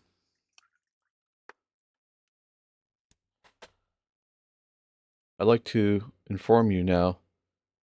You have 6 to 25,000 points for that. Still, you didn't upend those points on Whitewater. He has 6 of 25,000. Oh, fuck. They are building fast, aren't they? Good lord. Shit. That's what I get for putting it on stream. Oh, I'm gonna have to drink paint water. I hope to God that when I do, I hope that you clip it. I really hope that you clip it.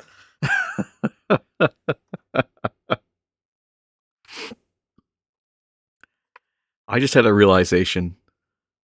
Gonna keep it changed regularly. Yes, well, I change it every single time I go to paint. I change the paint water every single time, and it always ends up looking this like mica powdered, swirling vortex of hate.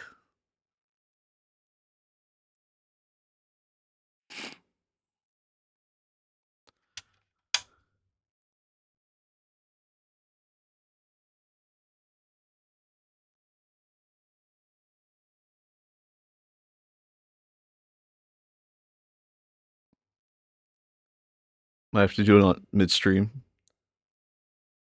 Jesus, you imagine? Can make those points count, and it'll wait for the painting marathon. Oh my god! We'll be in the middle of doing the Orcs second stream or the third stream. Just you wait, and it'll be like drink the paint water. The thing will be jet black.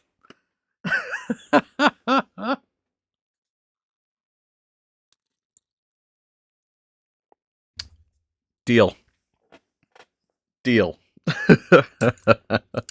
You guys would be able enough to do that too.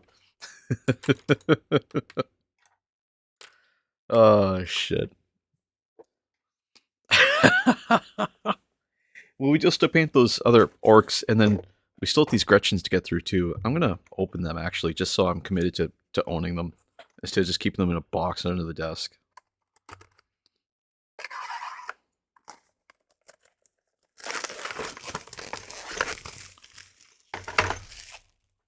There, another mine.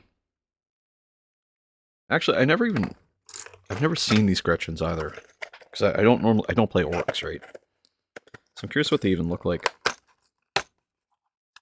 Oh, there's 2 sprues in here. Oh, okay. It's a small box for 2 sprues, but what? Hold on, what? What? Hold on, what? I have 1, 2, 3, 4, 5, 6, 7, 8, 9, 10, 11, 1, 2, 3, 4, 5, 6, 7. 8, 9, 10, and a loose one. Why couldn't they just put it in the bag?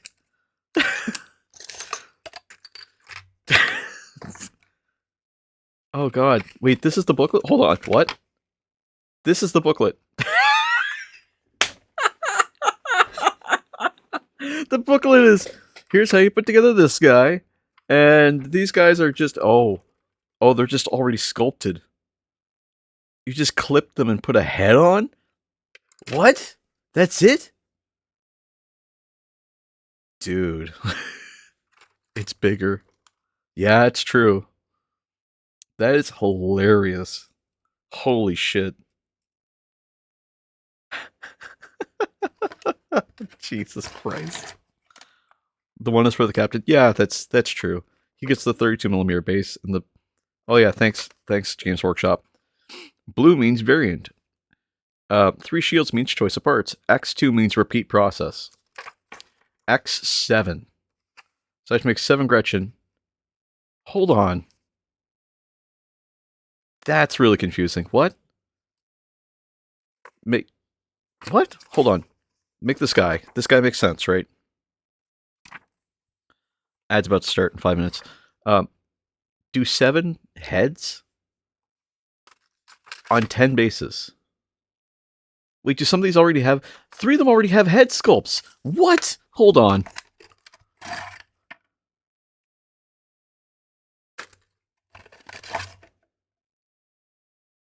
One, 2, 3, 4, 5, 6, 7, 8. 1, 2, 3, 4, 5, 6, 7, 8.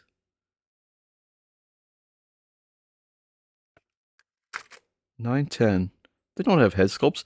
Those instructions don't make any fucking sense at all. 7 and 10.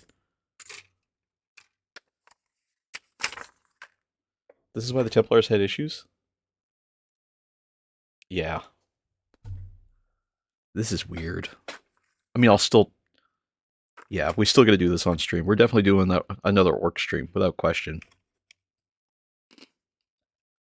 Because that was a lot of fun last time. I'm still clipping up the video. Like, I have part of it clipped now. It's still like, it's gonna be the weekend I finish clipping it, probably. Clipping it into a highlight, I should say. But the highlight reel's coming along. The hope is that by sometime next week, I'll have it actually clipped all the way through. Pre-roll ads are on. Run an ad break to disable them. Okay. How do I do that? I'm not running an ad right now. Unless I do this. Hey, Commissar, I got something to tell you.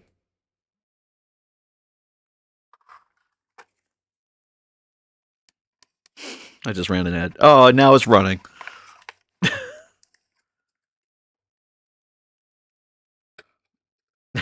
It waited until I was busy.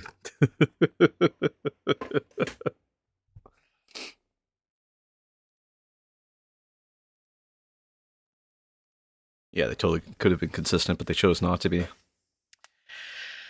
Oh, I have to update my total now. 1 sec here. So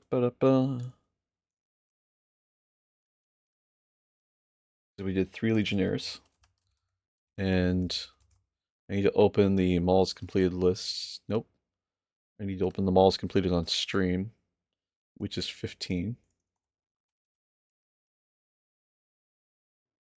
Excuse me. She's got another 40 seconds of ads. We're safe.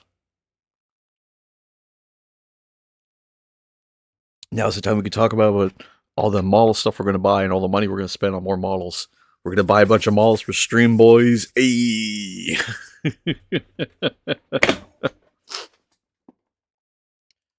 She don't need to know.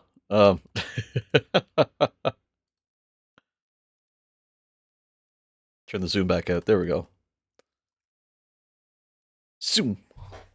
I zoomed in fast and real fast. Yeah, so like I said, Tuesday I've got my driving test, so that's that's a wash, unfortunately. But next Wednesday we're gonna get back into doing more of the Legionnaires. We have 7 left to do, so we have to get through them relatively soon and get them done. Um, and then after that, it's on to the possessed. Thankfully, the possessed won't take too long. There's 5 of them, and then we're on to the cultists, and then basically we're done the whole series for the Chaos Space Marines. And after that, I'd like to revisit the Nyquist stores and get that underway, and also get through maybe retouching the Black Templar, because Black Templar are glued together, they're coated. They're going to be quite a the box set laser at least, yeah. So we're going to do that box at least. Black Templar will be kind of the last things we do after we do the Nyquist stores. And that's so we can kind of walk our way through that one and just take our time and really try and figure out what the direction was going to be. Because there's so many different directions I went with it, and I've got to figure out something cohesive to build off of. So we'll work on that. That said, highlight reel is still coming for our orc stream. It's taken me quite a while because I don't have an editor. I'm just kind of doing it myself, and my computer is whatever my computer is, right? Like it's running DDR3 RAM. It's old, so it's making the best of it that I can. Got some pretty good clips so far. They're pretty funny. I've been showing them a couple different directions, but they have to be put together in a way that's sensible. And on 16 hours, it takes a minute or two to go through that stuff. Yeah, I'm super excited. Simple Dots, I really hope you have a great weekend and that you get some more painting done on your Mortarion, because he's looking really badass so far. I'm excited to see you get to like the highlights and the shading, and I mean, like, just even now, it just looks so sick. Like, it just looks fleshy, and I'm super hyped to see where it goes. Uh, Thanks, man. I hope I do too. I'm probably not going to sleep. I'm going to get through that highlight reel, if I'm being honest.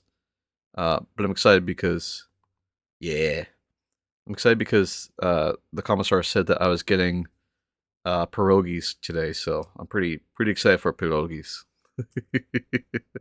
We talked about it last night. She said, "Yeah, I can do pierogies." And I went, "Yeah, hell yeah, pierogies." So I'm excited to get some of them today. Oh man, as always, I appreciate you hanging out with me on the stream and be a part of the community. I'm gonna post. Actually, I'm gonna take a moment now because I keep forgetting. I'm gonna take a progress picture of the guy we just finished,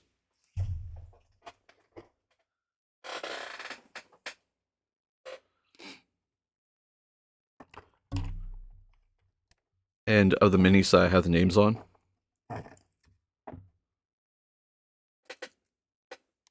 And I'm gonna post that in the Discord.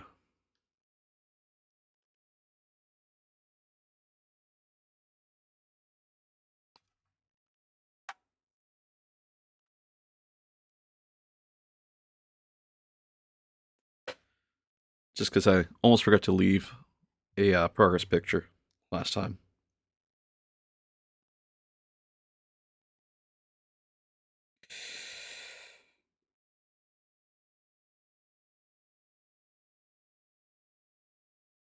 That looks pretty good to me.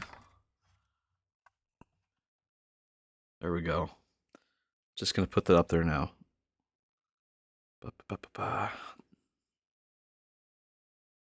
Thanks again for the advice about using like a whiteboard or something here, because it really helps them like pop a little bit when they come out on the color.